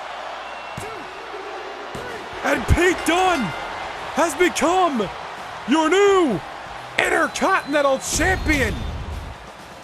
A snot-nose in your face. Beat the hell out of each other. Triple threat matchup here tonight. And through all the blood and through all the fists flying, Pete Dunne is walking away with the gold. The Intercontinental Champion Sheamus down and out, not able to break up the pinfall. The new WWE Intercontinental Champion, the Bruiserweight, Pete Dunne. Pete Dunne adding a new championship to his accolades here in the WWE. Former NXT United Kingdom Champion, former NXT Tag Team Champion, and now he gets the right to call himself the brand new Intercontinental Champion. What a fight here tonight. McIntyre goes down, but Pete Dunne is leaving Phoenix with the gold. Ladies and gentlemen, coming up next here at SummerSlam, a grudge will be settled once and for all when Mustafa Ali and the Messiah Seth Rollins are locked inside the confines of a cold, hard steel cage. What is going to happen when these two meet one more time right here up next? The self-proclaimed Messiah of the WWE has been on a mission for months to rid himself of failure. Failure that occurred because of one spring night in Albuquerque, New Mexico, in the midst of a WWE Championship #1 Contenders tournament. The Messiah took on a hungry Mustafa Ali, who was looking to right the wrongs of the last several years of his WWE career. On that night, a relentless Ali battled Seth Rollins to the very end, where he successfully won the match via submission. This left a bad taste in the mouth of the former multiple-time world champion, who decided to take Ali's eye off the ball while he competed in the semi-finals of said tournament. Ali came up short in defeat and wooded Rollins in the ring once again. The Messiah, along with his disciple Murphy, took on Mustafa Ali and a returning Dominik Dijakovic at Backlash, which led to another victory for Ali and company. Seth Rollins had another chance to fight back on Raw in a Money in the Bank qualifying match a few weeks later. But even through all Rollins had, and distractions left and right from Murphy, Ali still found a way to get the job done. As Ali shifted focus towards the Money in the Bank, Rollins had disappeared for weeks. That was until the Messiah resurfaced to remind Mustafa Ali that they still had unfinished business. This wasn't the first time Rollins snuck from behind, as recently on Raw, Rollins used the surroundings to his advantage and issued an assault in the interview position. Because of this attack, Ali has been home nursing injuries for weeks, so the question remains, will Ali be 100% coming into SummerSlam? He has been a thorn in the side of Seth Rollins for months, but no matter how many times Ali gets the upper hand, Rollins keeps coming back for more. The Messiah won't be satisfied until he puts the final nail in the coffin of Ali on his own terms. These issues have been dragged along far enough. It's time to have one true loser and one true winner. When these two men are locked inside the confines of a solid steel cage, who will be the last man standing and who will truly be victorious.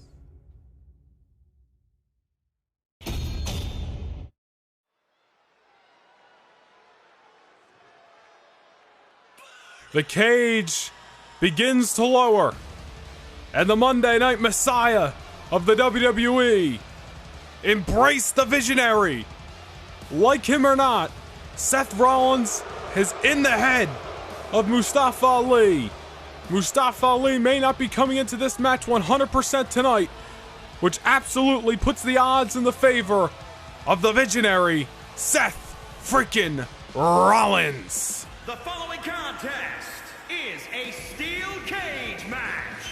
Making his way to the ring from Davenport, Iowa, weighing in at 217 pounds, Seth Rollins! Seth Rollins has been hell-bent and unable to move forward with his career until he can, in his mind, right the wrongs of his original loss to Mustafa Ali. And it wasn't just that loss that truly sent Seth Rollins to the place we see him now. It was one after another for the Messiah. Mustafa Ali has had the number of Seth Rollins for months here in the WWE. And Seth Rollins finally snapped after that Money in the Bank qualifier that you just saw in the highlights. This thing is going to a personal level. And Mustafa Ali believes it's gone far enough. And it's time to end things here tonight when himself and Seth Rollins are locked inside the cage. And his opponent from Chicago, Illinois, weighing in at 182 pounds, Mustafa Ali. Mustafa Ali has been driving down a new path for the last several months. As we mentioned, Seth Rollins trying to right the wrongs of his losses to Mustafa Ali. Ali's whole vision from the beginning was trying to right the wrongs of the last few years of his career and trying to gain the respect back to the audience and try to build himself back up here in the WWE. And it all started with that win over Seth Rollins in that #1 Contenders tournament back in March. And as you saw, it was Seth Rollins who took Mustafa Ali's eye off the ball in that tournament, which really sent this whole issue between these two men into a snowball effect. But it all comes down to this. Right here, right now, from the Footprint Center in Phoenix, Arizona.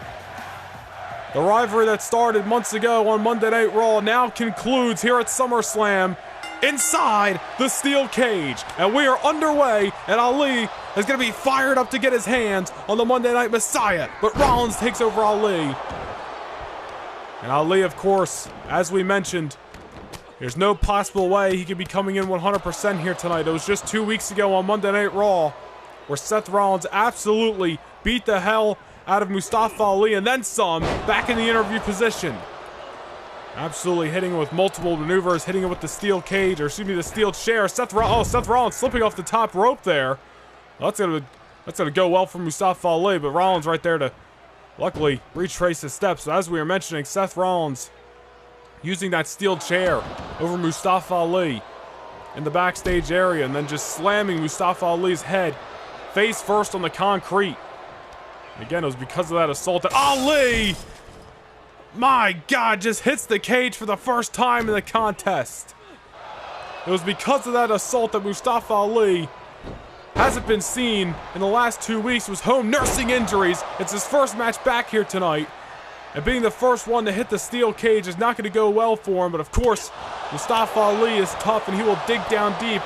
A man who we have kind of ignited as the heart and the soul sometimes of the WWE. As Ali, look at this, sunset flip to Rollins. We're going to put Seth Rollins away there, but it ain't just about winning for Mustafa Ali tonight.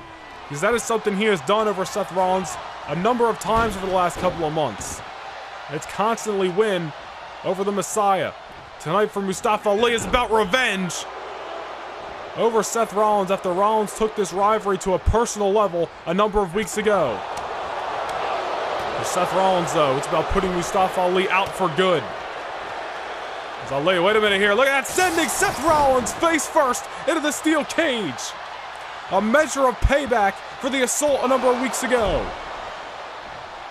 Two men with different vendettas going in this one. As we were mentioning, it's all for Seth Rollins about putting Mustafa Ali out for good and finally being able to prove that he can beat Mustafa Ali. And whether that's prove it to himself or prove it to the WWE Universe, he wants to do it one way or another. Rollins with that ripcord knee. We don't know the extent of Mustafa Ali's injuries from a couple of weeks ago. We don't know if there was a measure of a concussion or what. We just know Ali was banged up. With moves like that, oh wait a minute, Ali trying to send Rollins into the cage here. Rollins able to block it.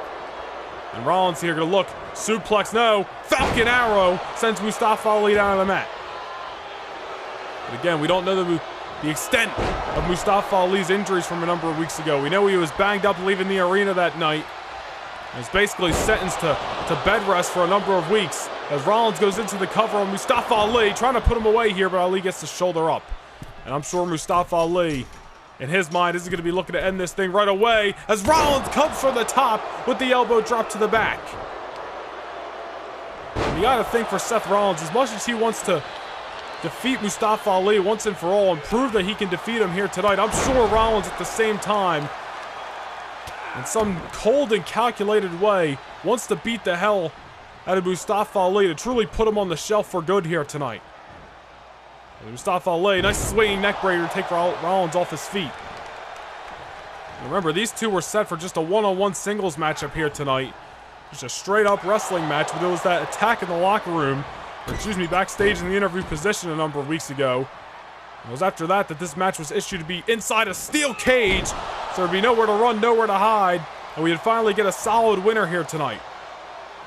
And we mentioned it on Monday Night Raw this past week. We've mentioned it a number of times, but this match here tonight, not the normal steel cage rules. No escape in this contest.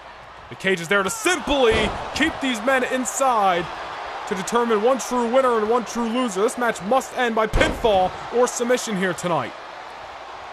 Ali looking good off that super kick and a number of offense. Now going to come from the middle rope and hits the splash on Rollins. Mustafa Ali starting to battle back against Rollins thus far, who's been the aggressor for the majority of this contest. Ali's got him up and sends him down to the canvas below. A little bit of innovative offense from Mustafa Ali. Ali sending Rollins into the corner. Again for Ali, this is about getting payback from a number of weeks ago as Rollins is in a precarious predicament here. Ali coming from the top. Nice Frankensteiner sending Seth Rollins halfway across the ring. And now Ali's got something in mind. He's heading up. He's scaling the cage on the top rope. What's Ali going for? Goes for the elbow drop from a different position. Assisted from the steel cage, but Rollins got out of the way. And Rollins here grabbing a hold. Pedigree to Mustafa Ali. Rollins finally going to be able to put Ali down. But Ali gets the shoulder up. And Seth Rollins in disbelief, but he should know by now how tough Mustafa Ali is inside that ring. He's got another gear. He's got a second and a third gear that a lot of superstars do not have. That's why we refer to him as the heart and the soul many times in the WWE, and that is what has credited Mustafa Ali to beating Rollins in the past. And Mustafa Ali, he defeated Seth Rollins all the way back in March in that #1 Contenders tournament. And as you saw in the video package prior to this contest, the next meeting between the two is that tag team matchup at the Backlash pay-per-view. We saw Mustafa Ali and Dominik Dijakovic take down Seth Rollins and his disciple Murphy. And of course that Money in the Bank qualifying matchup a few weeks later. And Mustafa Ali won again. Rollins trying to put away Ali again here. Ali gets the shoulder up. And also remember, there's a 6-man tag team matchup on main event. Wait a minute. Rollins. Curb stomp to Mustafa Ali. And that is going to do it for Seth Rollins here. No, Mustafa Ali is hanging in the fight. Ali digging down deep, kicking into another gear. That is what we refer to for Mustafa Ali, not looking to fall to Seth Rollins here tonight. After everything Ali has been through by the hands of Seth Rollins, if there's ever a night to get that victory, it's right here, right now at SummerSlam as Ali eats the turnbuckle. And Ali trying to bounce back with that drop kick, but Rollins sidesteps it here. Ali still got fight in him though. Hurricane Rana taking Seth Rollins off his feet. As we were mentioning, there was a 6-man tag team matchup on main event about a month ago here as Mustafa Ali, once again, look at this, going to scale the cage. Rollins is getting to his feet. Ali drops the elbow and takes Seth Rollins off his feet. Impressive maneuver from Mustafa Ali. Ali springboard, hits that senton. And that was another win for Mustafa Ali. That 6-man tag team match on main event. Mustafa Ali, Mansoor, and the WWE Champion AJ Styles picked up the win over Austin Theory, Murphy, and Seth Rollins. So that's 4 losses in the book for Seth Rollins against Mustafa Ali. And Ali here, look at this, taking Rollins off his feet, nice maneuver. Again for Mustafa Ali, of course, he wants to get his hand raised tonight. Of course he wants to beat Seth Rollins again. But after Rollins took things to a personal level, Ali decides to do the same. Did you see the low blow there? Not something you usually see out of Mustafa Ali, but after everything these men have been through, Ali's looking for payback, and now he's locking in that Koji clutch, dead center of the ring. Rollins with nowhere to go, low blow followed by a submission. Ali has tapped out Seth Rollins to this maneuver before. But this time Rollins has a way out of it, able to elbow Mustafa Ali right in the corner of the eye there. And again, Mustafa Ali has put Seth Rollins away with that Koji clutch before, back in their initial meeting back in March. Ali heading to the top, drops the elbow on Rollins. And he's going to follow it up with the cover here. And oh, it's Seth Rollins at 2.9 getting the shoulder up there. That was a close call for the Messiah.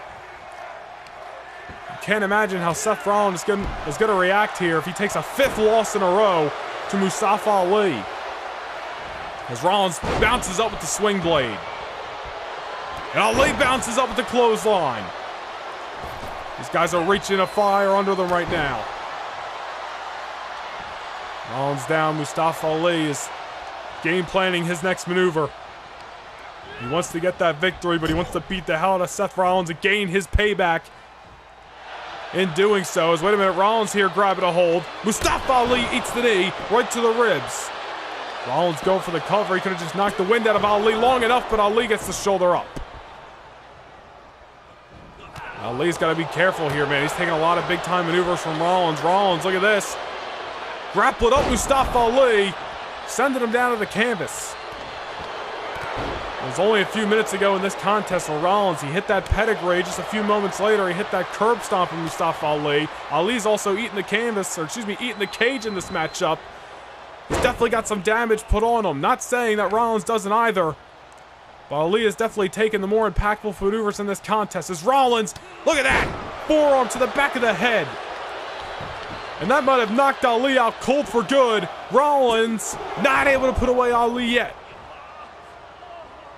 Remember, that forearm to the back of the head was one of the maneuvers that knocked Ali out in the backstage area a number of weeks ago. And again, we don't know the degree of Mustafa Ali's injuries on that night as he takes down Rollins with the Tornado DDT. But any shots to the neck and head area has got to be wary on Mustafa Ali.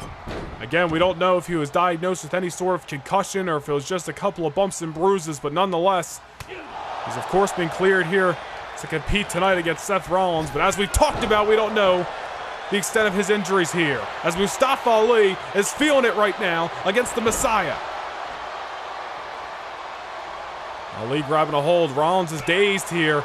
This could be the opportunity for Mustafa Ali to put Seth Rollins away for good. Look at this, wraps around. Nice swing out DDT. And Rollins is down. Mustafa Ali yet again in this contest is heading up to the top. He's eyeing up Rollins. Mustafa Ali with the big time splash from the top. Almost Superfly, Jimmy Snuka style in the cage. Ali springboard, hits that senton again. And Rollins is got to be worried here, man. Ali is really starting to kick into a new gear and hit some of that high, exhilarating offense. Rollins has had a lot of time to prepare for this matchup and study what went wrong against Mustafa Ali on the previous occasions. He's got to be wary of Mustafa Ali's best offense. He got out of that Koji clutch earlier, so clearly Rollins has done his homework. Mustafa Ali hit that Frankenstein earlier in this matchup. Rollins making sure he can't hit it again and takes him out with the basic but yet effective DDT. Rollins eyeing up Mustafa Ali. Oh, could have been looking maybe for a pedigree there, but Mustafa Ali caught it. But Rollins instead able to hit him with that Enziguri. Now Ali is absolutely got a couple marbles loose at the moment. Down on a knee, Seth Rollins, go behind. Oh, what a kick to the back of the head. And if all the previous maneuvers didn't knock out Ali, that might have been the final blow. But Ali somehow, some way, gets the shoulder off the canvas yet again. And Mustafa Ali has got a fire lit under him here tonight. After being at home watching Seth Rollins the last number of weeks, remember Rollins is coming into this match with a win this past Monday night alongside Murphy in that tag team matchup against AJ Styles and Edge. Rollins with the momentum coming in here tonight. Mustafa Ali is coming in just with the fire and the rage against Rollins as he hits that big time signature dropkick, does Ali. And Rollins has got to be in trouble here, man. Mustafa Ali is kicking into a new gear. Rollins is down. Mustafa Ali's heading up to the second rope. Yet again hits a splash. That's multiple dives here. Rollins could have a broken rib throughout this contest. Oh, 5-4 from Mustafa Ali. And Mustafa Ali puts the final nail on the canvas of this long and hard road against the Messiah Seth Rollins. A story that we have watched written over the last number of months. Here tonight, June 26th, the Footprint Center in Phoenix, Arizona. The biggest party of the SummerSlam. Mustafa Ali finally beats Seth Rollins for the 5th time, but this time the most personal of them all. What a fight. Mustafa Ali digging down deep and brings the fight to Seth Rollins more than he ever has before with maneuvers like that.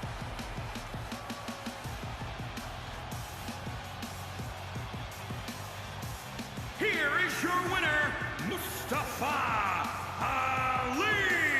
Mustafa Ali wins yet again, this time the most personal, as he gains his revenge against the Messiah Seth Rollins for all the attacks a number of weeks ago.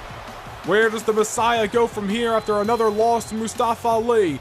But now that Mustafa Ali has put Seth Rollins in his past, what is next for Ali in his path here in the WWE? What a fight! He survives the steel cage here at SummerSlam.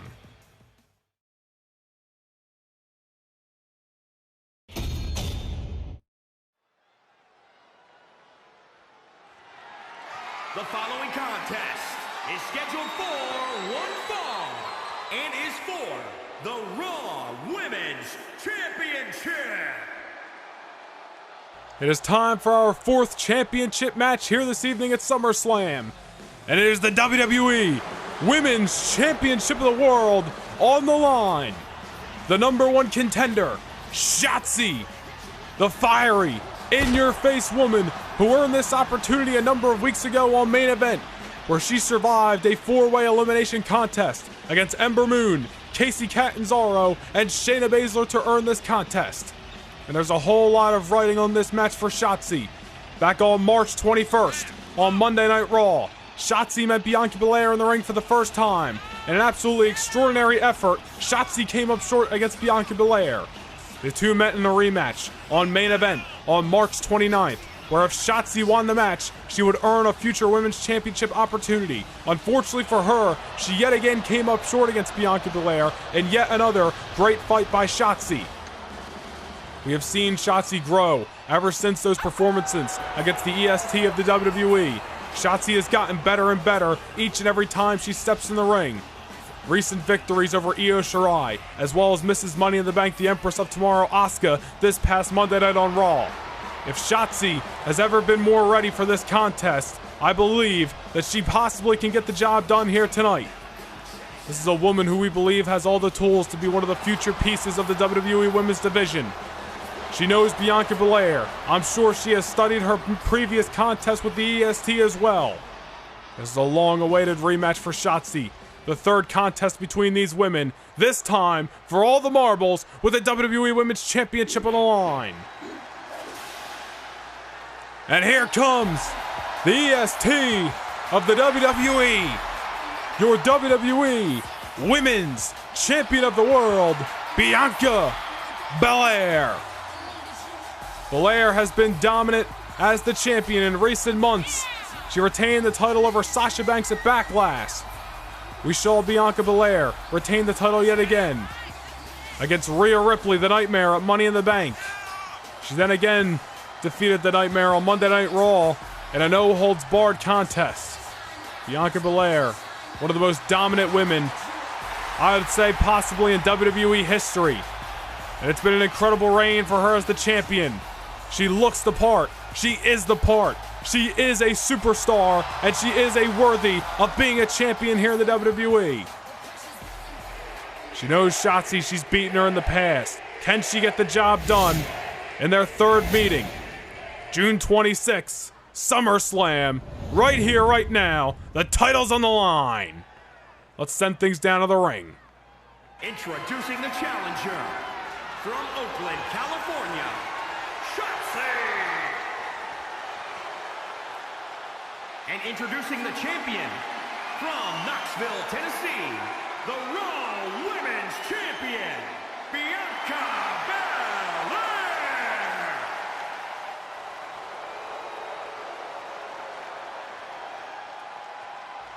And here we go with your co-main event here tonight at SummerSlam. Your 4th of 5 championship matches here this evening. And this one for the biggest prize for the women today, the WWE Women's Championship of the World. Current champion Bianca Belair puts up the belt against #1 contender, that woman Shotzi. Who is going to leave Phoenix, Arizona with the title? We're going to find out right here, right now, as the bell is underway, and this match is sounded. Shotzi knee into the cover. Shotzi trying to get the quick advantage over Bianca Belair. Smart strategy by Shotzi there, trying to take Belair off her game. Snap suplex. And Shotzi going to the cover again on the champion, trying to beat the champion quick here. Interesting strategy from Shotzi again. She's come a long way since those losses against Bianca Belair back in March. She's gained some very gutsy performance victories over Io Shirai, and again this past Monday night on Raw, where she defeated Mrs. Money in the Bank, Asuka. Shotzi has grown a lot. She's learned a lot inside of the ring. This is absolutely her biggest match in her career thus far. This time with the title on the line against Bianca Belair. As Belair is now taking the fight to Shotzi after Shotzi took the fight to Belair right off the bell with that running knee. And Belair absolutely, as we've talked about a lot about her in the past, knows how to get it done inside the ring. Multiple ways she can beat you. As she looks like she could be heading for one of those signature maneuvers that we've seen her beat Shotzi in the past with before. That move, that elbow drop, has kept Shotzi down in the past. But Shotzi gets the shoulder up early on in the contest, but also got to give credit to Shotzi for recognizing the maneuver and possibly being able to withstand the blow a little more. This has already been an incredible contest between these two about a minute into this thing, as these women are going at it, as they know the biggest prize in the business for the WWE Women's Championship is on the line here. And Belair going to use her strengths over Shotzi here, literally picking Shotzi off the mat and slams her down to the canvas. Oh, wait a minute, look at this, the EST looking to make it a dose, slams Shotzi down yet again. Belair's strength absolutely going to be her strength and size in this contest, as she's going for a three-peat on Shotzi, make it a hat trick into the cover, and Belair almost putting Shotzi away there. Shotzi getting the shoulder off the 3 power slams from the EST. Goes for the backdrop. Shotzi lands on her feet, nice and Seguri. Shotzi, I'm sure, as we've mentioned, has studied those matches against the women's champion and has learned her arsenal inside and out, which I'd say favors the challenger here tonight. But Belair is the champion for a reason. As we were talking about a few minutes ago, she has multiple ways she can beat you in the ring, and she has proven that each and every time she steps foot inside the squared circle. As that elbow drop that she hit on Shotzi a few moments ago has put Shotzi away in a previous meeting between the two.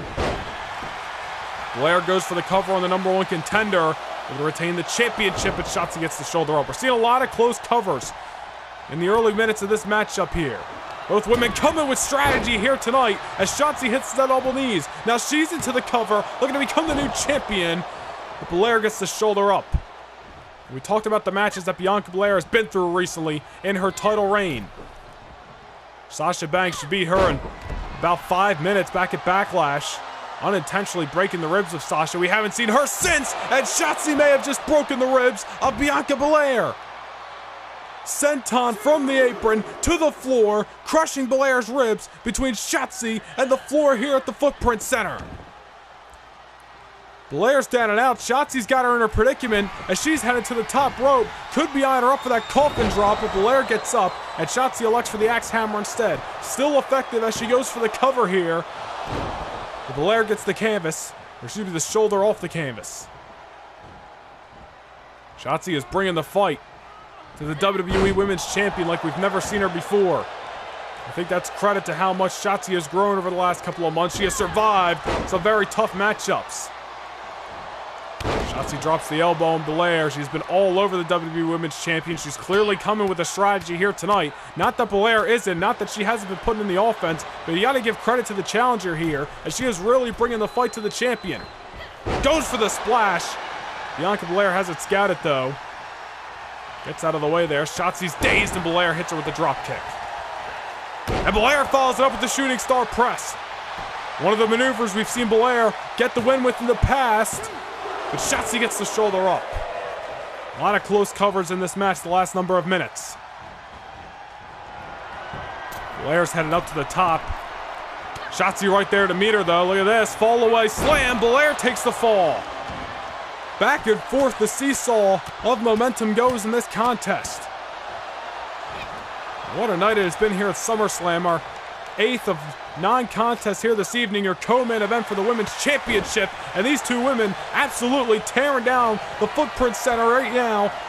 As Shotzi going for the tilt-a-whirl, head scissors, takes Bianca Belair for an amusement park ride off her feet. Belair's down, Shotzi drops that senton right again, excuse me. One of her signature maneuvers is she's now headed to the top rope. Could be looking for the senton. Elects for the splash instead. And Belair could be down. Shotzi, yeah, going for the cover yet again. Then we have a new women's champion, but Bianca Belair again digging down deep and able to find the strength to kick out of that maneuver right there. Belair grabbing the hold of Shotzi. And look at this, once again going to use her strength over the #1 contender, slams her down to the mat. And Shotzi's taking a lot of those falls in this matchup. The pain is going to catch up to her. However, Belair's headed to the top. 450 splash, and because of Shotzi's positioning, she eats the splash to the lower back. And that is not going to go well for Shotzi. As she's going for the cover here, and the #1 contender about to lose her opportunity, but she gets the shoulder up at the last second. Shotzi living to fight another chance here in this matchup. But Shotzi has really got to be feeling the lower back pain after all the attack for the WWE Women's Champion thus far. Goes for the crossbody. Shotzi counters it. Slams Belair down to the mat. Bianca Belair grabbing a hold. Wait a minute here. Nice snap suplex. Shotzi again taking a fall on that lower back. And look at this, I think Bianca Belair smells blood in the water. Using her strength again, brings Shotzi down. Power slam, just elects for one and goes for the cover here. Thought that was going to be enough to put the #1 contender away, but Shotzi is really digging down deep in this contest as she's still alive. As she shows her right there, getting out of the way of that moonsault. The #1 contender takes the champion down. Nothing pretty about that axe hammer maneuver, but definitely effective in the long run of this contest. Shotzi sending the champion into the corner. Belair evading the assault. Goes for the counter. Shotzi counters, sends Belair into the corner. Now up to the top rope. Clearly #1 contender's got something in mind, and she just sends Bianca Belair on a ride to the outside of the ring. And wait a minute here. Shotzi's headed to the top. Hits the splash from the top rope to the outside of the ring. That's twice now in this contest that Belair has been pinned between her opponent and the floor here in the arena. I think those two maneuvers might equal out to all the attack that Shotzi has felt falling on her lower back in this ring. Momentum is in the corner of Shotzi right now as the women's champions' eggs are scrambled at the moment. Nice Shotzi. Forearm by Shotzi. Belair counters that one there. Had it scattered after multiple maneuvers. And Belair, nice power slam once again, using her strength to her advantage. Now look at this, has got Shotzi up, swings her around, and Shotzi eats a neck breaker to the back of the knee. Belair goes right into the cover, smelling blood in the water on the weakened opponent. But Shotzi is still in there, and Belair's got to keep her eye on the ball, and she might have just got knocked out off that enziguri. Belair's dazed, Shotzi. Nothing pretty there. Oh, wait a minute. Arm breaker. She's going to elect for a submission hold at the current moment. It's got Belair in a predicament. Belair's down. Shotzi once again goes for that senton. A move that has aided her in victory the last number of weeks in her build up to SummerSlam. And that match versus Io Shirai and that #1 contenders 4-way and the match against Asuka this past Monday Night on Raw. As Shotzi, look at that, catches Bianca Belair with the double knees. Belair's down, goes for the senton, but Belair gets out of the way.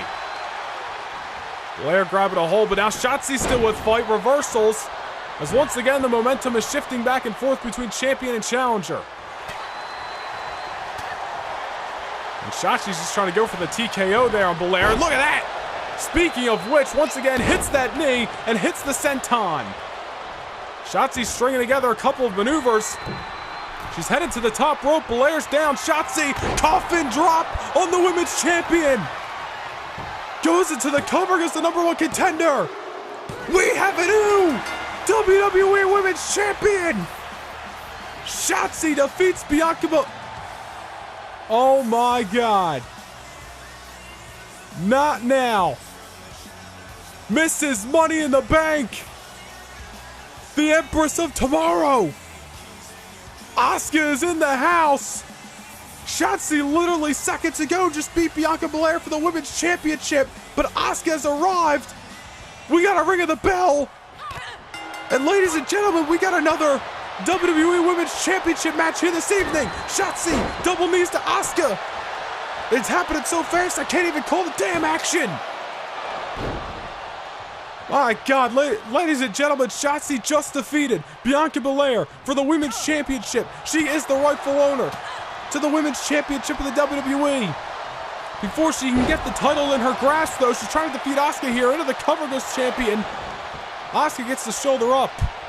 Before Shotzi can even get the title in her hands. Literally seconds after the bell rang, Asuka is in the house. And right here, right now, she is cashing in Money in the Bank versus a weakened Shotzi after that physical match against Bianca Belair. I can't say I blame Asuka. I don't like it. But at the end of the day, that's what the Money in the Bank's all about. And Shotzi is worse for wear right now, but she's trying to hang in here against the Empress of Tomorrow. Goes for the senton and hits it. Hits it again. Shotzi is trying to just run off adrenaline at the moment. Went to the well too many times there, and she ate the canvas. I cannot believe I'm calling a second Women's Championship match here at the moment as Asuka with the German suplex on Shotzi. Shotzi obviously not prepared at the current moment for Mrs. Money in the Bank. I'm sure she didn't have her eyes, or have her mind, I should say, on the fact that this could be a possibility here tonight as Asuka drops the elbow. And Asuka into the cover. Is she about to win the Women's Championship here? But Shotzi living to fight in this contest. Shotzi had so much momentum and so much build-up towards her match with Bianca Belair that, again, I'm sure she didn't even have her mind on the fact that this was a possibility here tonight. Asuka, who's been holding the Money in the Bank briefcase since May the 2nd when she took down the contract in Philadelphia, is cashing in right here, right now, June 22nd, or June 26th, excuse me, here tonight in Phoenix. And Shotzi is just worse for wear at the moment. She just got done that contest with Bianca Belair, and I can't believe it, just seconds after the bell, Asuka is here to cash in Money in the Bank. It's going to be our second cash in tonight as Edge is getting ready to cash in his Money in the Bank in our main event versus AJ Styles. And Asuka clearly knowing that she's got to do some damage on Shotzi.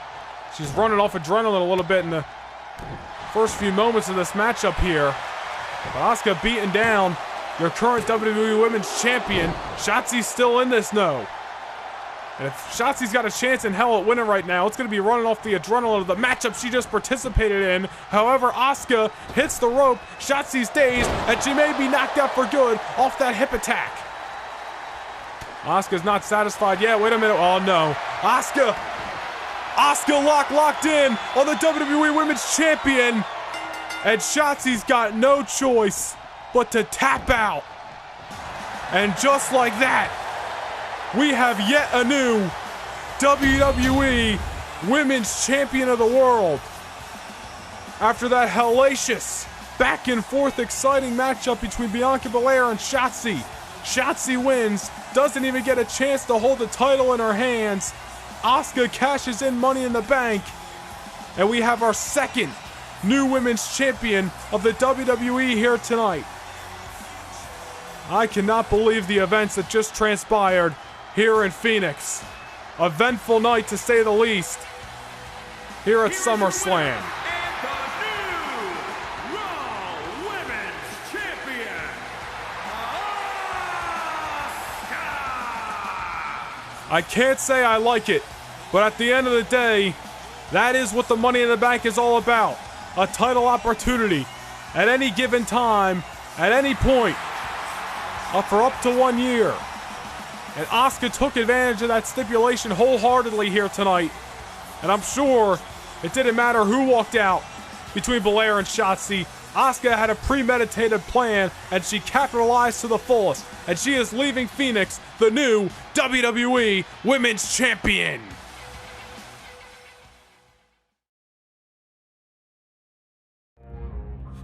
Well, it is now time for the main event.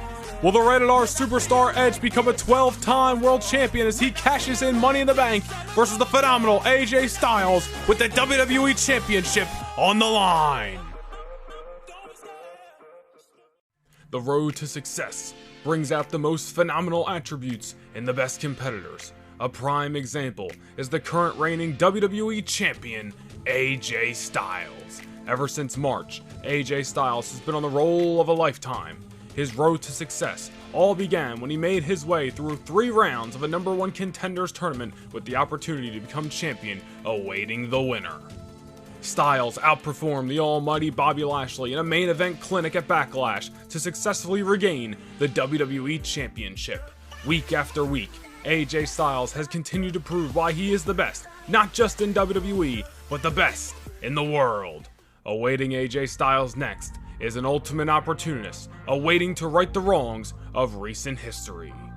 The Rated R Superstar Edge fell to AJ Styles at WrestleMania. After weeks away, Edge made his return to successfully qualify for the Money in the Bank ladder match. Edge continued his newfound momentum in Philadelphia on May the 2nd, where he captured the contract by outlasting 5 other challengers. Edge made his intentions clear. It wasn't just about cashing in the contract to become champion, but it was about proving that he can defeat AJ Styles. Edge did what only 2 other men have done, announced his cash in ahead of time, and the rest, as they say, is history. The road to success drives us all the way to the Valley of the Sun. Can Edge prove that he can defeat AJ Styles as well as become a 12-time world champion? Or will the phenomenal presence of AJ be too much for the Rated R Superstar to handle? The stage is set. The time is now. Who will leave Phoenix as the WWE Champion?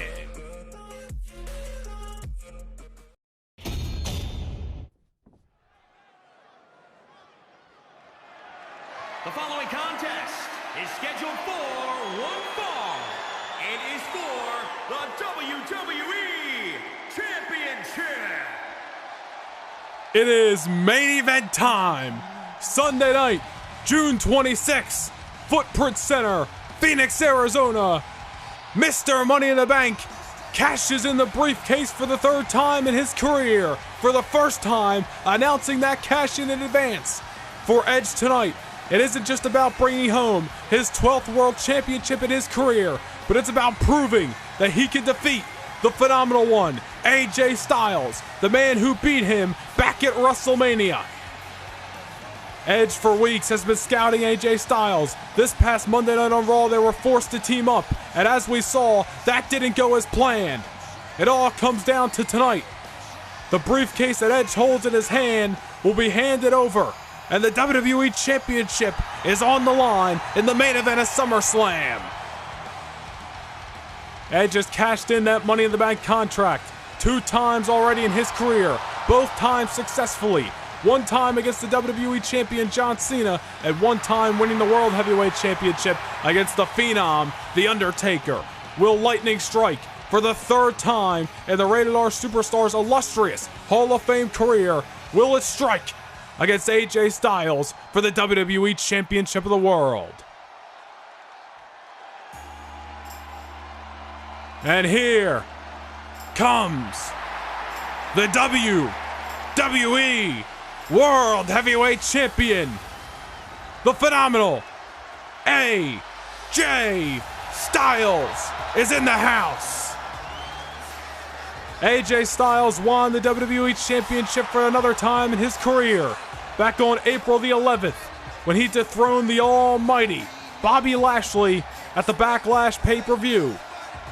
We have seen AJ retain the title in a triple threat contest against the Prince Finn Balor and the charismatic enigma Jeff Hardy back on May the 2nd in Philadelphia, Pennsylvania at Money in the Bank.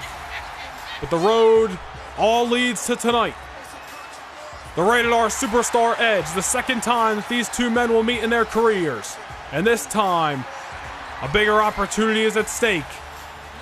The opportunity to wave the flag of the WWE and be the face of the franchise. The gold that is around AJ Styles' waist right now is up for grabs in one of the biggest SummerSlam main events in the history of the WWE. The stage is set. The gold is on the line. Mr. Money in the Bank cashes in the briefcase for a chance to become a 12-time world champion. Let's send things down to the ring for your official introductions. Introducing the challenger from Toronto, Ontario, Canada, weighing in at 249 pounds, the Rated R Superstar, Edge! And introducing the champion from Gainesville, Georgia, weighing in at 218 pounds, he is the WWE Champion, the phenomenal AJ Styles!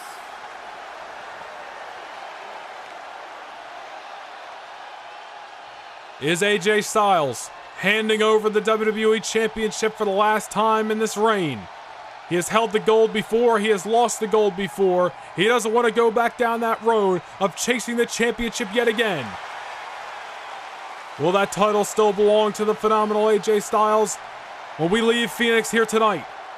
Or will Edge become a 12-time world champion? We're going to find out right now as the main event of SummerSlam is underway. Edge in the red, AJ Styles in the white. And the gold is up for grabs as AJ goes down early against the Rated R Superstar. And again, for Edge, this is not about just winning the WWE Championship tonight. He has had a Hall of Fame career with a list of accolades a mile long. He's held every championship he possibly can here in the WWE. Every accolade you could think of for Edge. Money in the Bank, Royal Rumble, WrestleMania main events. Edge has done it all in the squared circles. AJ Styles with a springboard moonsault going for the cover on Edge. AJ not getting the win just yet. But again, that is what is on the line for Edge as well. It is about defeating AJ Styles, proving that he can get that win over the Phenomenal One at this stage in his career. As AJ is going to the top rope early, this is where AJ succeeds, goes for the crossbody, miscalculates it there. That's going to give the momentum right back to the Rated R Superstar. Edge goes for a shot. AJ able to take him down. Remember, AJ Styles, he knows that he can beat he knows that he can beat Edge. For Edge, I'm sure he has watched their WrestleMania rematch backs numerous times, trying to study the Phenomenal One, especially at this stage in his career, as he is the man in WWE. AJ Styles bringing a little bit of brutality to this matchup in the early minutes, beaten down on the Rated R Superstar. We've seen Edge's we've seen Edge in some wars as of late. He's back on May the 2nd. He was able to defeat 5 other competitors in that Money in the Bank ladder match where he pulled down the briefcase that you saw him make his way to the ring with here tonight. The briefcase that Edge is now handed over. Hence the reason he is getting this championship opportunity right here, right now. We've seen Edge in recent weeks defeat Damian Priest on Monday Night Raw in a very physical altercation. And again, this past Monday night, we saw Edge and AJ Styles be forced to team up. And evidently, AJ Styles wasn't interested for a moment, tried coming back to save Edge, but in the end, Seth Rollins and Murphy took advantage of the split team of the Rated R Superstar and the Phenomenal One, and were able to score the victory over Edge on that night. AJ eyeing up AJ Styles here and takes him off his feet with the sweet chin music. AJ goes down, Edge into the cover, new champion. AJ gets the shoulder up. You know, as we've gone throughout this night here at SummerSlam, 5 championships on the line, and so far every single title in the WWE has changed hands. AJ's headed to the top. Look at this. AJ, look at that. Corkscrew from the top rope. And Edge, they have just got the wind knocked out of him here. AJ dragging Edge away from the rope. Smart to make sure there's not a rope break. AJ going into the cover. Edge gets the shoulder up. AJ working over Edge here, but again, as we were mentioning, the WWE Championships, all of them have been on the line here tonight, and all of them have changed hands thus far. Ricochet becoming the new Cruiserweight Champion. Dominic and Rey Mysterio bringing home the World Tag Team Championships. Pete Dunne becoming the new Intercontinental Champion. And as you just saw in our co-main event, the Women's Championship changing hands twice in one night. Short-lived championship reign for Shotzi. You got a feel for the woman after how hard she worked, but of course, it is the nature of the Money in the Bank contract. And Asuka cashing in successfully over Shotzi to become the new WWE Women's Champion moments ago. Will Lightning strike twice in the same night with double Money in the Bank cash-ins here. AJ looking to make sure that does not happen on his watch. But Edge gets the shoulder up. And remember, if Edge loses this match here, that's it. He loses the chance at cashing in that Money in the Bank contract. And he's looking to lose his chance at the WWE Championship as AJ Styles has got that calf crusher locked in on Edge. And Edge able to break it early, and that is very pivotal for the Rated R Superstar, especially the later this match goes. Does not want to be limping around on one leg. As Edge, look at that, nice drop kick, sends the Phenomenal One to the outside of the ring. AJ down. Edge going to follow him out to the outside. Look at that, Edge just sending AJ right to the barricade, getting physical here in the first couple of minutes of this WWE Championship main event. What a night it has been here at SummerSlam while the brawl continues at ringside. I want to thank everybody that has joined us here tonight for the SummerSlam pay-per-view. A night we are never going to forget, Sunday night, June 26th, right here in Phoenix, Arizona. It has been an historic night, one of the best nights we have had thus far. As Edge taking down AJ Styles, of course the Rated R Superstar. He can't win the championship on the outside of the ring, but he could certainly do some damage on the Phenomenal One. However, a situation like this definitely favors the champion here as AJ takes Edge over on the outside. As we were mentioning, it definitely favors the champion here. AJ could absolutely retain the championship via countout if he wanted to. Now I don't believe Edge. Wait a minute here. AJ's got him in a predicament. Look at that. AJ Styles with that reverse fireman's carry sending Edge down for a ride right out here in front of us at ringside. But as I was going to mention, I don't believe AJ Styles would want to pick up the victory that way. Defeating Edge via countout here. He's beaten Edge in the past. He knows he can get the job done, and I'm sure he wants to get it done yet again. And AJ taking his eye off the ball. And Edge sends him for a ride, flying off the apron. WWE Champion down. Edge goes for the axe hammer, but AJ too quick. Gets away of Edge. Edge trying to follow here. AJ back out. We're getting the brawl once again here at ringside. AJ grabs a hold, or excuse me, Edge does, and sends AJ into the barricade. And wait a minute here. Edge is clearing off the announce table. The Rated R Superstar's got something in mind. And he takes AJ out with the kick. It's another kick in this contest. He's hit that move a few minutes ago. A couple more of those, and AJ is going to be knocked out for good, and we're going to be leaving Phoenix with a new WWE World Heavyweight Champion. AJ trying to fight back and make sure he doesn't get put in that precarious situation that Edge may have been planning, clearing off the announce table, but Edge, look at that! Locking a hold of the phenomenal WWE Champion. Sends him for that German suplex, and now comes flying off the apron with that clothesline. And Edge, you see, he keeps breaking the count here. Has clearly got something in mind on the outside of the ring as he hits AJ Styles with that axe hammer. Edge knows he can't win the WWE Championship on the outside of the squared circle, but he could certainly do some damage over the current champion himself. He's continuing to beat down the WWE Champion. AJ is down right now. Definitely in a situation with Edge on his tails. Now wait a minute, look at this. Right out here in front of the announce table, AJ Styles face plants due to the hands of the Rated R Superstar. Edge grabbing a hold, gonna elect to send AJ back to the ring. Absolutely did a number of these last few moments or so on the outside of the ring. AJ's gotta be feeling it off the attack.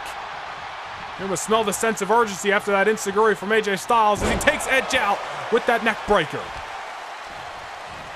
Very interesting match since the opening bell, and interesting strategies from both of these men as AJ Styles takes out Edge with one of his signature strikes. It almost seems like the strategies thus far for AJ Styles to try to out-wrestle and defeat AJ Styles that way, or should we defeat Edge, as he once again sends Edge for a ride off that reverse fireman's carry, and that may be enough to keep the champion down. AJ going into the cover of the challenger, but Edge gets the shoulder up.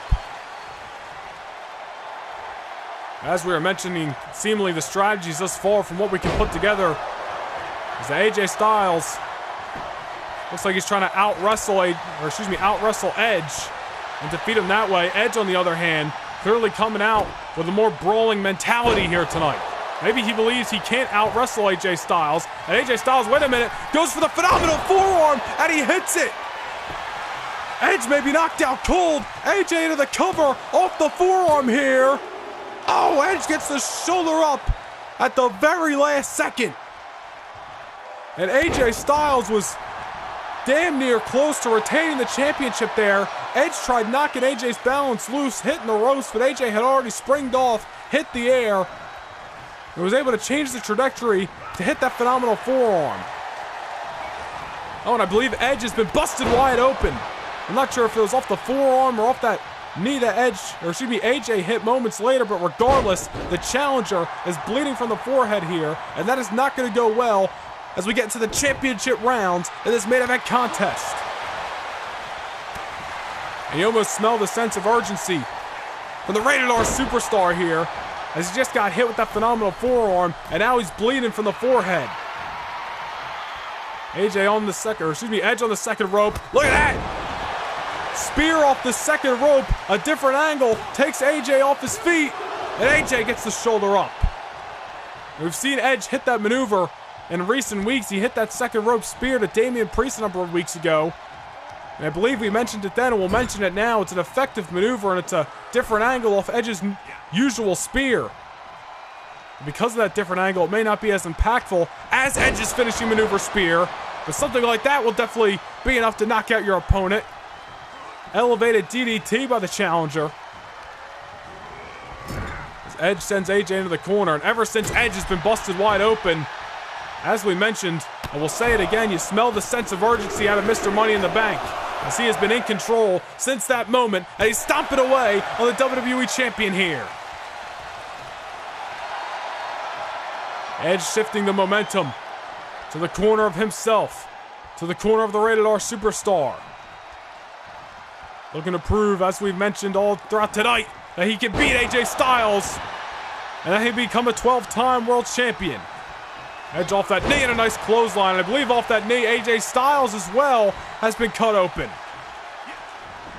And if the battle wounds don't show anything, it should definitely show the fight. And these men to leave here tonight as the WWE Champion. Anything it takes, at any and all costs, to walk out of the biggest party of the summer and one of the biggest pay-per-views of the year with the most prestigious gold in the business. Edge is down. AJ Styles back in control of this main event affair. Nice backbreaker. Follows it up with this quick neck breaker. The Rated R Superstar goes down. Now Edge fighting back. It's almost as if both men literally are smelling blood in the water on the other opponent and try to strike him while the iron's hot. AJ fighting back. You see the momentum, as we've seen in a couple of our matches here tonight at SummerSlam, the momentum shifting back and forth. And Edge now pulls AJ in with the backbreaker. A simple yet effective move for Mr. Money in the Bank here. Edge once again goes to the second rope and he drops an elbow. Not a move you see a lot out of Edge, but it's a move that could be awarding him the Undisputed Championship here, and AJ gets the shoulder up. Man, what a match this has been. And we're definitely getting into some deep waters here in our main event for the WWE Championship.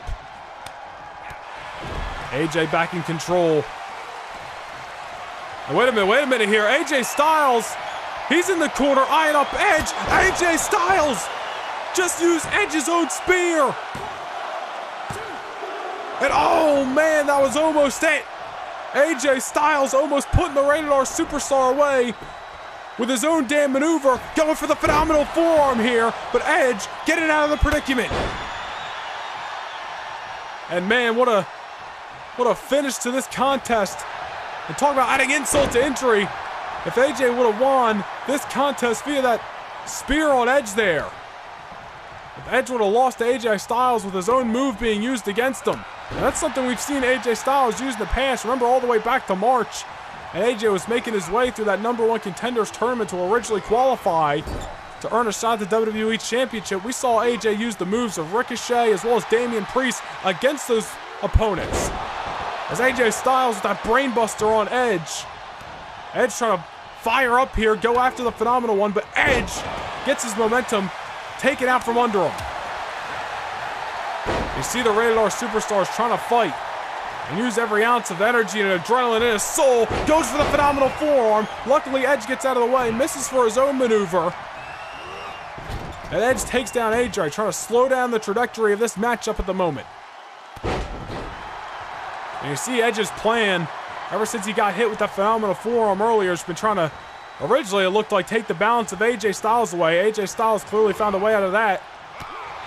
And now twice in a row, he has avoided the phenomenal forearm. AJ's best maneuver, the maneuver that won him the WWE Championship back at Backlash. They're trying to sidestep AJ Styles by any means necessary.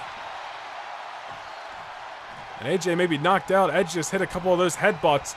Forehead to forehead, battle wound to battle scars. AJ's back now, and AJ is once again, AJ's clearly wants to hit that elbow because he knows if he hits one more, that forearm, he knows one more, that could be it. That could be the exclamation point he needs. The Rated R Superstar once again tapping into those deeper waters. Going forehead to forehead off those brutal headbutts to the phenomenal AJ Styles. Sends him into the corner, and AJ, just the energy being taken out of him in this championship matchup. AJ Styles is down. Edge has got something in mind here. Rated R Superstars eyeing up the WWE Champion. There's AJ Styles. Wait a minute. AJ taking out the calf. Edge bounces up. Both men going for strikes. Both men missing. Edge follows it up with a super kick. AJ goes for the, Edge goes for the elbow.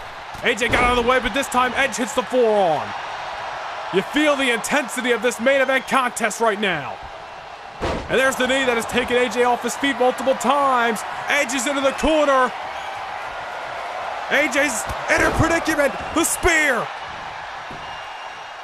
The champion's down. And the championship belongs to the Rated R Superstar for the 12th time in his Hall of Fame career. And for the 3rd time, he has successfully cashed in the Money in the Bank. And your new, undisputed WWE Heavyweight Champion of the world, Edge takes down the phenomenal AJ Styles here tonight in Phoenix. My God, what a hell of a main event. Edge surviving everything AJ threw at him here tonight. An onslaught from the Phenomenal One. But it only took one spear for the Rated R Superstar to get his way. And the new WWE Champion, the Rated R Superstar, Edge! After everything Edge has been through, he gets the victory back over AJ Styles. And after the long, hard-fought road over the last few years since returning to the WWE, Edge is once again the WWE Champion. Today has been historic. Sunday, June 26th will go down in the record books. Thank you for joining us here at SummerSlam. Edge leaves Phoenix, the new WWE Champion. Thank you, and good night from Phoenix.